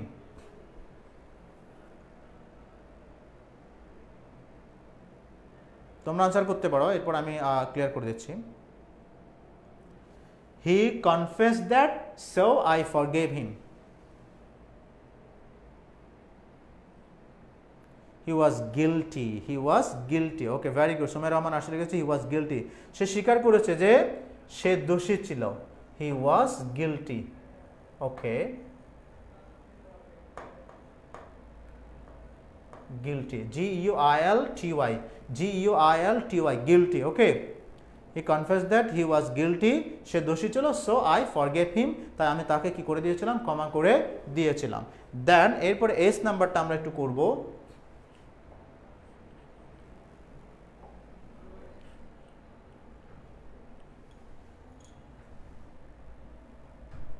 হ্যাঁ, এস নাম্বার বলা হচ্ছে কি দেখো, the students could not memorize the poem, the student could not memorize the poem, বলা হচ্ছে স্টুডেন্টরা কবিতাটি কি করতে পারে নাই, মেমোরাইজ করতে পারে নাই। এরপরে কি আসছে দেখো, ইট ওয়াজ টু ডিফিকাল্ট, এই যে টু প্লাস অ্যাডজেক্টিভ প্লাস, তাহলে কি হবে sir? It was too difficult, বলা হচ্ছে স্টুডেন্টরা কবিতাটি কি করতে পারে, মুখস্থ করতে পারে নাই, এটা এত কঠিন ছিল যে কি করার জন্য, মুখস্থ করার জন্য। তাহলে স্যার এখানে আসছে subject plus to plus adjective plus, আবার কি দেবো আমরা, টু দিব, অথবা ফর দ্যাম দিতে পারি। তাহলে it was too difficult to memorize, okay, এভাবে আমাদেরকে লিখতে হবে, টু মেমোরাইজ। এখানে টু আছে, to plus adjective plus to দিয়ে করবো, it was too difficult to memorize. Okay, to read, to memorize. Okay fine. তারপর হচ্ছে স্যার আই নাম্বারে বলছে since there was no question to discuss, since যেহেতু there was no, তাহলে এটা কোন টেন্স আছে স্যার? পাস্ট টেন্সে। তাহলে বলা হচ্ছে there was no more question to discuss, যেহেতু আলোচনা করার মতো আর কোনো প্রশ্ন ছিল না, তাহলে এরপরে কি হবে, যে আমরা ক্লাসটা বন্ধ করে দিয়েছিলাম, তাহলে কি হবে sir? We stopped the class, অথবা হবে উই স্টপ দ্য মিটিং, আমরা মিটিংটা স্টপ করে দিয়েছিলাম, কারণ আমরা আলোচনা করি কোথায়, মিটিংয়ে অথবা ক্লাসে। আমরা কি দেবো এখানে, উই স্টপড দ্য ক্লাস অথবা we stop the meeting. Okay, then last one বলা হচ্ছে female education is a crying need for our country. বলা হচ্ছে female education is a crying need. Crying need মানে হচ্ছে জরুরি প্রয়োজন, যে ফিমেল এডুকেশন আমাদের দেশের জন্য খুব বেশি, নারী শিক্ষা খুব জরুরি প্রয়োজন। It is a good sign that, বলা হচ্ছে এটা ভালো দিক যে বর্তমানে কি লিখবো বলো, female education is a crying need for our country, it is a good sign that, ভালো দিক হচ্ছে বর্তমানে,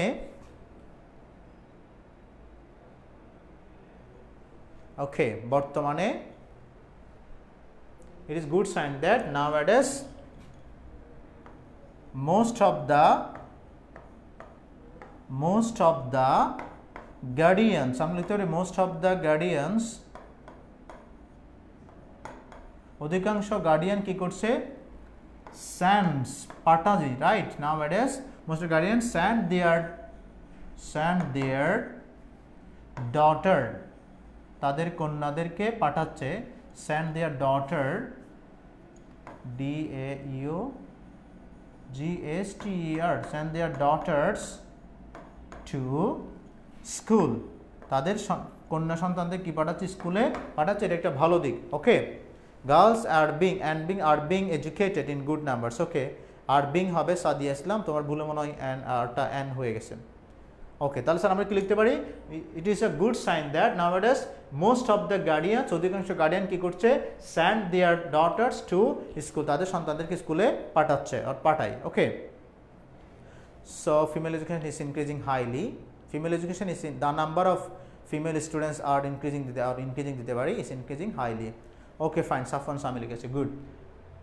সো এবার আমরা কমপ্লিট সেন্টেন্স নিয়ে আলোচনা করছি না প্রিয় শিক্ষার্থীরা, আমি চলে যাচ্ছি মনে হয় একটু পাংচুয়েশন মার্কস নিয়ে একটু আলোচনা করে ফেলি।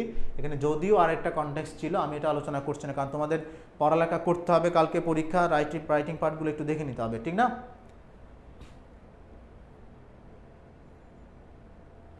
সো পাংচুয়েশন মার্কস একটু আমরা আলোচনা করি প্রিয় শিক্ষার্থীরা।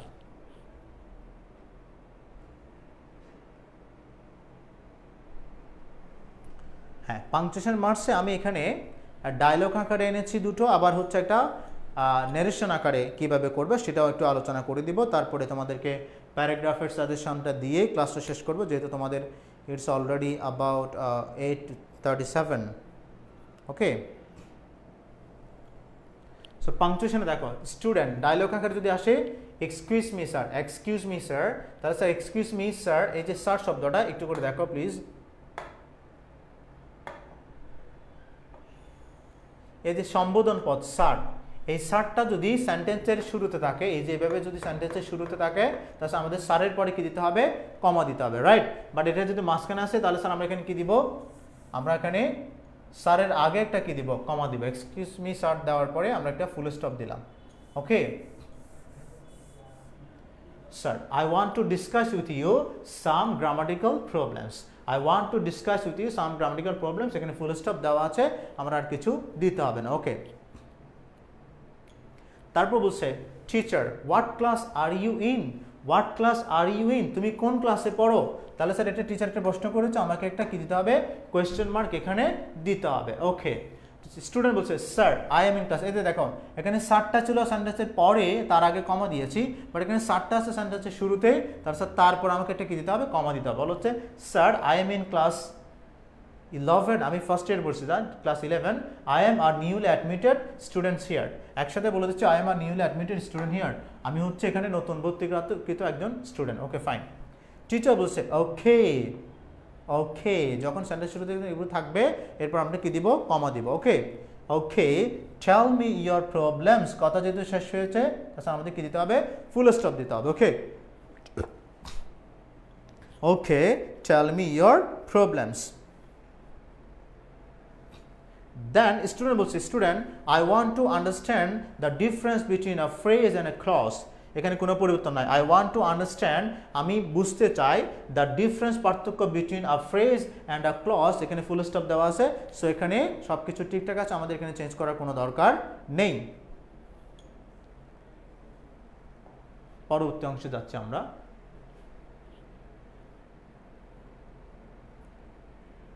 ওকে, টিচার বলছে ডোন্ট ওয়ারি, ডোন্ট ওয়ারি।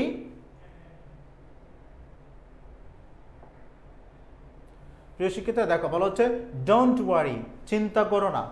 তাহলে don't worry I will help you understand the difference. এটা দেখো এই যে এভাবে দেখলে একটু চিন্তা করতে হবে এটা আসলে ইল নাকি আই উইল আর আই শ্যালকে শর্ট করেছে আইল। তাহলে স্যার আমাদের এটা লিখতে হবে কিভাবে, তারপরে আমাদের অ্যাপোস্ট্রফি দিয়ে এভাবে করতে হবে। তার মানে আমাদের এখানে একটা কি দিতে হবে, অ্যাপোস্ট্রফি দিতে হবে আইল, যেহেতু এখানে আই উইলকে শর্ট করে আইল আসছে, I will help you understand the difference. Okay, আশা করি এটা বুঝতে পারছো। ওকে,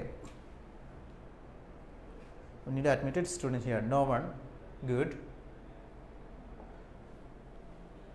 পরেরটা একটু আমরা আলোচনা করে নিচ্ছি। তোমাদেরকে বলবো এই পাংচুয়েশন মার্ক যখন তোমরা করবে তোমাদের কিন্তু কলম সতর্কভাবে রাখতে হবে। অন্য সব আইটেম লেখার ক্ষেত্রে ভুলক্রমে যদি কোনো বিন্দু পড়ে যায়, ডট পড়ে যায়, সমস্যা নেই, বাট এখানে তুমি বুঝাইতে পারবে না স্যার ভুলে পড়ে গেছে, কারণ টিচার যখন খাতা কাটবে এখানে যদি কোনো একটা চিহ্ন দেখে তাহলে টিচার ধরে নেবে তুমি হয়তো এটা বসিয়েছ। এজন্য be careful in using what your pen when you write these punctuation marks. Okay, তারপর আসছে স্যার এটা আমরা করছি বিন্দু, বিন্দু এবং হেমার সাথে একটা আলোচনা হচ্ছে। সো আমরা এখানে কি আসছে দেখি, বলা হচ্ছে do you read are news paper regularly Hema. তাহলে স্যার এখানে একটু খেয়াল করো,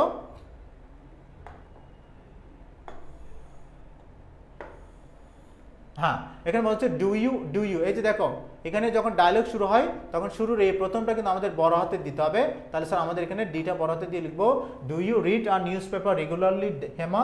এই যে দেখো বিন্দু কথাটা কা বলছে, বলছে তুমি কি নিয়মিত পত্রিকা পড়ো হেমা। এই হেমাকে কিন্তু এখানে বলছে ভোকাটিভ কেস, সম্বোধন পদ। তাহলে এটা শুরুতেও থাকতে পারে শেষে থাকতে পারে যেমনটা স্যারের মতো। তাহলে সেক্ষেত্রে এখানে আমাকে হেমার আগে একটা কমা দিতে হবে, এবং এটা যেহেতু একটা প্রশ্ন করেছে তাহলে আমরা একটা প্রশ্নবোধক চিহ্ন দিয়ে শেষ করবো। বলা হচ্ছে do you read are news paper regularly Hema. তাহলে স্যার হেমা এরকম কোনো নাম, কোনো সম্বোধন পদ যদি বাক্যের শুরুতে থাকে, মানে এটা এভাবে বলতে পারতো Hema do you read news paper regularly, তাহলে হেমার পরে কমা দিতে হবে। আবার হেমা যখন পরে আসছে তখন কোথায় দিতে হবে, আগে কমা দিতে হবে। আবার হেমা মাঝখানেও থাকতে পারতো, কেমনে, এখানে যদি সে এভাবে হতো হেমা, যদি বলা হচ্ছে এভাবে, আমি একটা উদাহরণ দিচ্ছি দেখো, মানে যদি এমন থাকে how are you Hema and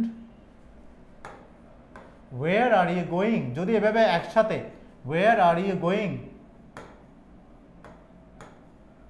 প্রিয় শিক্ষার্থীরা এভাবে কিন্তু প্রশ্ন হতে পারে যে হাউ আর ইউ হেমা। তাহলে বিন্দু বললো হাউ আর ইউ হেমা, তাহলে হেমা কিন্তু মাঝখানে অ্যান্ড ওয়ার এই দুটো কিন্তু একসাথে, হেমা মাঝখানে। তাহলে স্যার হেমার আগেও কমা দিবা পরেও কমা দিবা।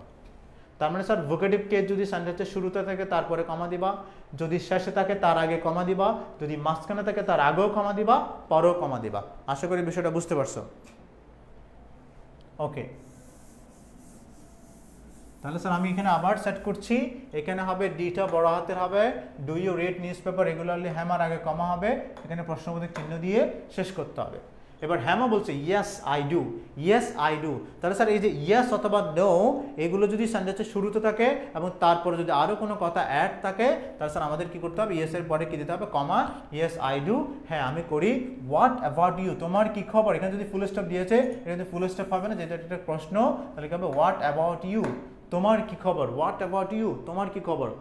বিন্দু বলছে টু টেল ইউ ফ্র্যাঙ্কলি, তোমাকে যদি সত্যিকার অর্থে বলে ফ্র্যাঙ্কলি মন খুলে যদি বলে ফেলি, to tell you frankly, truly, actually, এরকম শব্দগুলো সেন্টেন্স শুরু থেকে হচ্ছে প্যারেন্থেসিস ওয়ার্ড, প্যারেন্থেসিসগুলো যদি সেন্টেন্সের শুরুতে থাকে তারপর একটা কি দিতে হবে, কমা দিতে হবে। To tell you frankly I do not read a news paper regularly. Okay fine. Hema বলছে ওয়াই, ওয়াই, এ দেখো why you get enough time, দেখো why you get enough time একটা সেন্টেন্স বলছে ওয়াই, কেন। ও বলছে আমি পত্রিকা পড়ি না, সে বলছে কেন, তুমি তো যথেষ্ট সময় পাও, ওয়াইটা বলাতে হবে, এখানে একটা লাইন চলছে ইউ গেট ইনাফ টাইম, তুমি তো যথেষ্ট সময় পাও। Okay, why you get enough time, তাহলে ওয়াই দিয়ে সে একটা প্রশ্ন করছে, yes I do, what about you. Okay fine, why you get enough time, ওয়াইটা বড় হাতের হবে। Okay fine. এবার বিন্দু বলছে আই ডু, আমি পাই, but I do not like it, কিন্তু আমি এটা পছন্দ করি না। Moreover I think it is a wastage of time. এই যে দেখো মোর ever, how ever, therefore, so, consequently, usually, এই শব্দগুলো যদি সেন্টেন্সের শুরুতে থাকে এগুলো হচ্ছে প্যারেন্থেসিস ওয়ার্ড, এগুলোর পরে একটা কী দিতে হবে স্যার? কমা দিতে হবে। এখানে যদি দেয়ারফর থাকে কমা হবে, আবার হাউএভার থাকলেও কমা হবে, ঠিক আছে? হাউএভার, মোরএভার, এগুলো সেন্টেন্সের শুরুতে থাকলে কি দিতে হবে স্যার? কমা দিতে হবে। আশা করি বিষয়টা বুঝতে পারছো প্রিয় শিক্ষার্থীরা। এর বলছে হেমা বলছে strange, strange, I think it is a wastage of time. বলছে অবাক করা ব্যাপার, strange, why do you think so, তুমি কেন এটা মনে করছো? তাহলে এখানে আমরা আবার ডাব্লিউএসটা ওয়ার্ডটা বড় দিয়ে why do you think so, তুমি কেন এটা ভাবছো? স্ট্রেঞ্জ, স্ট্রেঞ্জ কথাটা স্যার হেমা অবাক হয়ে বলেছে, যে সে বলছে এটা আমার কাছে মনে হয় পত্রিকা পড়ার সময়ের অবচয়, তখন সে খুব অবাক হচ্ছে, স্ট্রেঞ্জ। তাহলে স্যার এরকম অবাক হয়ে যখন কোনো ওয়ার্ড আমরা ইউজ করব তখন তারপর আমাদেরকে কী করতে হবে? আমাদের এই যে এক্সক্লেমেশন মার্কটা আমাদেরকে ইউজ করতে হবে। স্যার শেষ হতে আর কতক্ষণ লাগবে? আর 10 মিনিট অ্যাট বেস্ট। ওকে, 10 মিনিটে আমরা শেষ করব, বেশিক্ষণ সময় নেব না, তোমাদের পড়তে হবে। আমি জাস্ট পাংচুয়েশন মার্কসটা যাতে গ্যাপ না পড়ে তোমাদের একটু ক্লিয়ার করে দিচ্ছি। অতটুকু ক্লিয়ার কিনা স্যার? হৃদয়কান স্যার বুঝি নাই, কোনটা বুঝো নাই স্যার? এখানে সে স্ট্রেঞ্জ বলেছে, স্ট্রেঞ্জের পর আমরা কি দিয়েছি? একটা বিশ্বসূচক চিহ্ন দিয়েছি। এখানে ওয়াইটা যেহেতু আরেকটা সেন্টেন্স শুরু হচ্ছে, ডাব্লিউটা বড় হাতে দিয়ে why do you think so, it is a question. ওকে,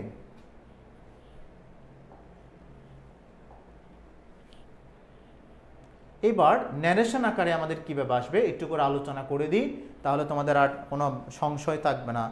ওকে,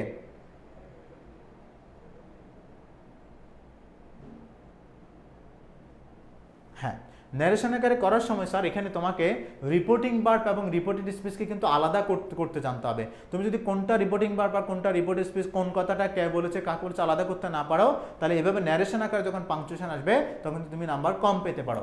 এটি কল করো, how is your father, how is your father.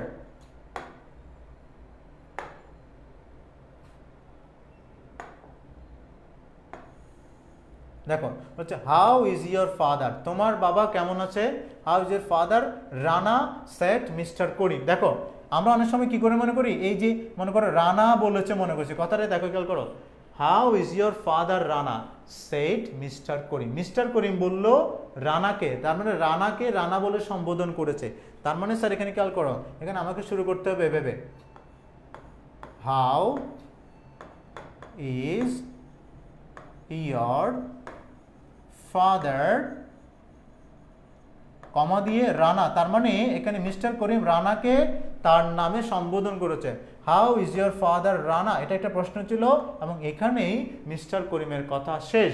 তার মানে ওনার বক্তব্য এখানে শেষ, রিপোর্ট স্পিচ এখানে শেষ, এখানে তার কথা শুরু, ইনভার্ট কমা শুরু, how is your father Rana, রানাকে রানা বলে সম্বোধন করেছে। তার আগে একটা ওই যেমনটা আমরা স্যারের আগে বসিয়েছিলাম, এখানে রানা দিলাম, ইনভার্ট কমা শেষ, কথাটা বলেছে মিস্টার করিম, মিস্টার করিমের নামটা বড় হাতে দিয়ে ডট দিয়ে করিমটা লিখবো। ওকে, এবার বলছে এখানে এখানে ফুল স্টপটা হয়ে গেছে। এবার হি ইজ ভ্যারি ওয়েল, তিনি খুব ভালো আছেন, থ্যাংক ইউ, এই কথা বলেছে কে? রিপ্লাইড রানা, রানা বলেছে। তাহলে sir he is very well, এখান থেকে রানার বক্তব্য শুরু হচ্ছে, আমাকে আবার নতুন করে ইনভার্ট কমাটা আমি শুরু করব। তাহলে রানা কি বলছে দেখো, রানা বলছে হি ইজ, এখানে হি মানে হচ্ছে তার বাবা, he is very well, he is very well, full stop দিলাম। এখন ভ্যারি ওয়েল বলে কিন্তু রানার কথা শেষ হয়নি, এই যে থ্যাংক ইউ এই কথাটাও বলেছে কে? রানা। তাহলে সেজন্য আমরা এখানে এই লাইনটা লিখবো, ইনভার্ট কমাটা শেষ করব না, থ্যাংক ইউ। থ্যাংক ইউ বলার পরে রানার কথা কিন্তু শেষ, শেষ হলো আমরা ফুল স্টপ দিব না, কারণ এখানে রানা এই যে রিপ্লাইড রানা, এটা হচ্ছে রিপোর্টিং ভার্ব, এটা হচ্ছে এটার অংশ, এটা আমরা এখানে লিখবো এভাবে, রিপ্লাইড রানা, আটটা বড় হতে হবে, রিপ্লাইড রানা, রানা উত্তর দিল, ফুল স্টপ। এবার বলছে আই এম গ্ল্যাড, আমি খুব খুশি হয়েছি, টু হিয়ার দ্যাট, এই শুনে যে he is good health, he is in good health, মানে সেট মিস্টার করিম, মিস্টার করিম বলছে তোমার বাবা ভালো আছে, এটা শুনে আমি খুব খুশি হয়েছি। তাহলে স্যার আবার মিস্টার করিমের কথা শুরু হচ্ছে, আবার নতুন করে ইনভার্ট কমা শুরু হবে, I am glad to here that I'm glad to hear that he is in good health. He is in good health. এই কথাটা বলে মিস্টার করিম তার কথা শেষ করেছে, আমরা ইনভার্টেড কমা শেষ করব নিচে দিয়ে ওই যে সেট মিস্টার করিম, এটা আমরা পরে অ্যাড করে দিব কমা দিয়ে, সেট মিস্টার করিম। ওকে প্রিয় শিক্ষার্থীরা, আশা করি বুঝতে পারছো। ওকে, সেট মিস্টার করিম।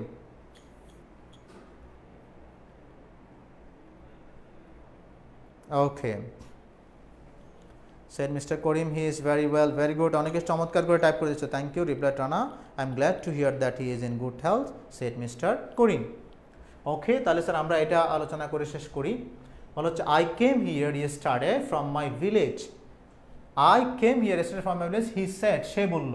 তাহলে স্যার এখানে তার কথা শুরু হচ্ছে এখান থেকে, সো আমরা এখানে ইনভার্ট কমা এখানে লিখে ফেললাম, ইনভার্ট কমাটা শুরু করলাম এখানে। স্যার আইটা আই, একটু খেয়াল করো, আই যদি আমি আমাকে বুঝাই, আই দ্বারা যদি আমি বুঝাই, তাহলে এটার সেন্টেন্সের শুরুতে হোক, মাঝখানে হোক, শেষে হোক, আলাদা করে আইটা অলওয়েজ ক্যাপিটাল ফর্মেটে থাকবে। তাহলে কি আছে sir, I came here yesterday from my village, আমি আমার গ্রাম থেকে গতকালই এসেছি। কে বলেছে, হি সেড। তাহলে স্যার এখানে তার কথা শেষ, ইনভার্ট কমা শেষ করে হি সেড, এখানে ফুল স্টপ দিয়ে দিলাম। এবার বলছে ওয়াই ডিড ইউ কাম, তুমি কেন এসেছো, আই আস্কড, আমি তাকে জিজ্ঞেস করলাম। তাহলে স্যার এবার আমার কথা শুরু হচ্ছে, এখানে ইনভার্ট কমাটা শুরু, আমরা জানি ইনভার্ট কমার ভেতরে প্রত্যেকটা প্রথম লেটার বড় হাতের হবে, এর জন্য ডাব্লিউটা বড় হাতে দিলাম। ওয়াই ডিড ইউ কাম, তুমি কেন এসেছো, এটা প্রশ্ন করেছি, আমি জিজ্ঞেস করলাম, আইটা বড় হাতের দিয়ে আই আস্কড, আমি জিজ্ঞেস করলাম, ফুল স্টপ। ওকে, আশা করি বুঝতে পারছো, আই আস্কড। তারপর বলছে my mother send me to you with this letter, বলছে my mother send me to you, আমার মা আমাকে এই চিঠিটা নিয়ে তোমার কাছে পাঠিয়েছে বা আপনার কাছে। তাহলে এখানে আবার তার কথা শুরু হচ্ছে, ইনভার্ট কমাটা শুরু, অ্যান্ডটা বড় হাতের হবে, বলছে my mother send me to you with this letter, আমার মা আমাকে এই চিঠিটা নিয়ে আপনার কাছে পাঠিয়েছে, এখানে তার কথা শেষ, নিচে কমা দিয়ে হি রিপ্লাইড, এখানে তার কথা ফুল স্টপ, রিপোর্টিং বার্ডটা বাইরে, হি রিপ্লাইড, সে বলল। হাউ ইজ ইয়োর মাদার, তোমার মা কেমন আছে। ওকে, আচ্ছা আই হ্যাভ নট, এই কথাগুলো কার, আবার এবার আমি তাকে বলছি তোমার মা কেমন আছে, আবার আমার কথা এখান থেকে শুরু হচ্ছে, তো এখান থেকে শুরু হয়ে আবার হাউ ইজ ইউর মাদার আমাকে লিখতে হবে স্যার এভাবে, হাউ ইজ ইয়োর মাদার, তোমার মা কেমন আছে, একটা কথা শেষ। I have not seen her for long time, আমি তাকে অনেকদিন ধরে দেখছি না, এটাও যেহেতু আমার কথা, ইনভার্ট কমাটা শেষ হবে না, আমি আবার লাইনটা লিখছি, পরের লাইনটা, যে I have not seen her for a long time, আচ্ছা আমি তাকে অনেকদিন ধরে দেখছি না। ওকে, আই সেড, আমি বললাম, তাহলে এটা লিখবো for a long time, inverted comma শেষ, কমা দিয়ে আই সেড, আমি তাকে বললাম। ওকে, সো প্রিয় শিক্ষার্থীরা, আশা করছি তোমরা বিষয়টা বুঝতে পারছো। সো আপাতত এখানে আর আলোচনা করছি না এটা নিয়ে। Now this is the time for your paragraph suggestion. এখানে আমি খুব চেষ্টা করেছি কমন সাজেশনগুলো সেট করার জন্য। হতে পারে এখান থেকে তোমরা অনেকগুলোই পড়ে ফেলছো ইতিমধ্যে, পড়ে ফেলাটাও অবশ্যই দরকার, এবং যদি কিছু পড়া না থাকে একটু রিভাইজ করে নিতে পারো জাস্ট। সো আশা করছি তোমাদের ক্লাসটা কাজে দিবে। তোমরা একটু চাইলে ছবি নিতে পারো, পরবর্তীতে পিডিএফ কালেক্ট করতে পারো, নো প্রবলেম। সময় যেহেতু খুব কম, এখানে এগুলো তোমরা পড়বে, ঠিক আছে। কমন কিছু দিলে ইম্পর্টেন্স অফ ফিমেল এডুকেশন আসতে পারে, Padma bridge, Dhaka metro rail অথবা বঙ্গবন্ধু টানেল যদি সমসাময়িক বিষয়গুলো দিতে চাই, তাহলে তোমরা হয়তো বা এগুলো একটু দেখে নিতে পারো আর কি, ঠিক আছে, একটু আইডিয়া নিয়ে যেতে পারো। এই যে দ্য পদ্মা ব্রিজ, এই জিনিসগুলো অনেক সময় সমসাময়িক বিষয় হিসেবে আসতে পারে, ঠিক আছে। বিশেষ করে তোমাদের ডেসক্রিপটিভ প্যারাগ্রাফ হিসেবে কিন্তু ইম্পর্টেন্ট, ঠিক না। abuse of Facebook, use and abuse of mobile phone or internet, importance of learning English. So তোমরা একটু চাইলে স্ক্রিনশট নিয়ে রাখতে পারো। সিনোনিম অ্যান্টোনিম ক্লাস হবে না আজ। সিনোনিম আসলে তোমরা, আমি একটা শীট দেখাবো এখানে, তোমরা একটু মুখস্থ করে নিতে পারো। আসলে সিনোনিম তো পড়ানোর মতো কিছুই নাই। যেমন গুডের সমার্থক শব্দ হচ্ছে ফাইন, আর অ্যান্টোনিম হচ্ছে ব্যাড, তাহলে এটা জাস্ট তুমি মুখস্থ করলা। The more you can, you have to memorize it. Okay, letter কি না, লেটার নিয়ে স্যার ক্লাস হয়ে গেছে, অ্যাপ্লিকেশন নিয়ে আলোচনা হয়ে গেছে। তোমরা চাইলে আমার প্রিভিয়াস ক্লাসটা দেখতে পারো, সেখানে আমি চমৎকার 3টা অ্যাপ্লিকেশন দিয়েছি, যেটা দিয়ে তোমরা 15 থেকে 20টা কী করতে পারো, অ্যাপ্লিকেশন তোমরা লিখতে পারবা। So comparison and contrasted paragraph তোমরা এগুলো পড়বা। সিটি লাইফ এগুলো একটা আসতে পারে, সিটি লাইফ বনাম রুরাল লাইফ, তারপর হচ্ছে অনলাইন ক্লাস বনাম traditional class, and family class versus hostel life, family life, আর nuclear family and an extended family, ছোটো পরিবার বড় পরিবার, virtual life versus real life, অথবা হচ্ছে এপিডেমিক ভার্সেস প্যান্ডামিক। ওকে, মহামারী এবং অতিমারী। তারপর হচ্ছে স্যার কজ অ্যান্ড ইফেক্টের উপর তোমরা পড়তে পারো, ক্লাইমেট চেঞ্জ, জলবায়ু পরিবর্তনের কজগুলো কি, এটার ইফেক্টটা কি, তারপরে cause of price hike and এটা কীভাবে সলভ করা যায়, ডিফরেস্টেশনের কজগুলো কি, এটার ইফেক্টগুলো কি, তারপর হচ্ছে cause of and effects of road accident of Bangladesh and cause and failure in English and their remedies. এরপরে ড্রাগ এডিকশন পড়ে নিতে পারো, কমন প্যারাগ্রাফ হিসেবে দিলে গ্লোবাল ওয়ার্মিং পড়তে পারো, food adulteration and environment pollution একটু দেখে নিতে পারো। পিডিএফটা দিয়ে অ্যান্সার, দোয়া করে অ্যান্সার। ওকে, অবশ্যই দোয়া, তোমাদের সফলতাই আমাদের কাম্য। তোমরাও সবাই সবার জন্য দোয়া করবে, আমাদের জন্য দোয়া করবে, আমরা যাতে আরও ভালো মানের ক্লাস নিতে পারি ইনশাল্লাহ। ওকে, সো সিনোনিম অ্যান্টোনিমের জন্য আসলে আমাদের একটা স্লাইড ছিল, এখন এতগুলো তোমরা আসলে এখন পড়ে মুখস্থ করতে পারবে কিনা, আমরা পিডিএফটা দিয়ে দিব, এতগুলো ছবি তোলার দরকার নাই, ঠিক আছে। দ্য মোর ইউ ক্যান, তোমরা একটু পড়ে নেবা যে আউটার তো বাইরের, আউটমোস্ট সিনোনিম, আর এটা হচ্ছে ইনার, এভাবে কিছু সিনোনিম তোমরা পড়ে নিতে পারো। লাইভ কখন স্টার্ট হয়েছে, এতক্ষণ পরে এসে লাইভ স্টার্ট হয়েছে স্যার 7টায়। ওকে, সো ঠিক আছে প্রিয় শিক্ষার্থীরা, আর কথা বাড়াচ্ছি না, তোমাদের সফলতা, উত্তরোত্তর সফলতা কামনা করছি। কালকে খুব ভালো করে পরীক্ষা দাও, জমিয়ে পরীক্ষা দাও, ইনশাল্লাহ ভালো কিছু হচ্ছে। Don't waste a single moment tonight and tomorrow, ঠিক আছে। তোমাদের জন্য ইংলিশ সেকেন্ড পেপার অত্যন্ত কঠিন একটা পরীক্ষা।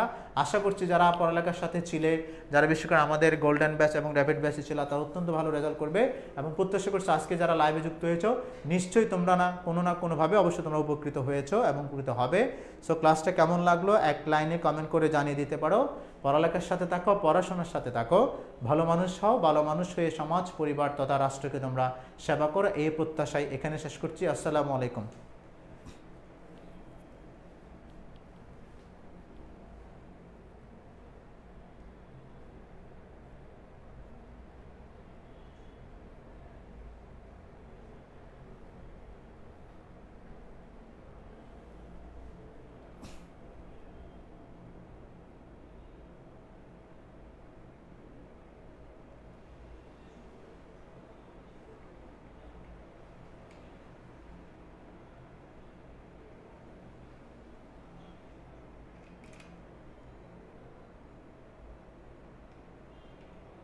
হ্যাঁ, অ্যাপ্লিকেশনের ভিডিওটা হচ্ছে আমাদের পেজে আছে, আমার পেজে আমার এই যে এই ক্লাসের আগের যে ক্লাসটা আছে সেটাতে তোমরা অ্যাপ্লিকেশন শেষের দিকে ওটার উপর আমি আলোচনা করেছি ডিটেলস।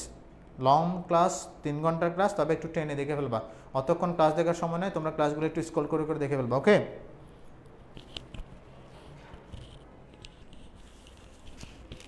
আমাদের পেজে কমেন্টের লিংক দেওয়া হবে। ওকে, পেজে গেলে তোমরা পাবে।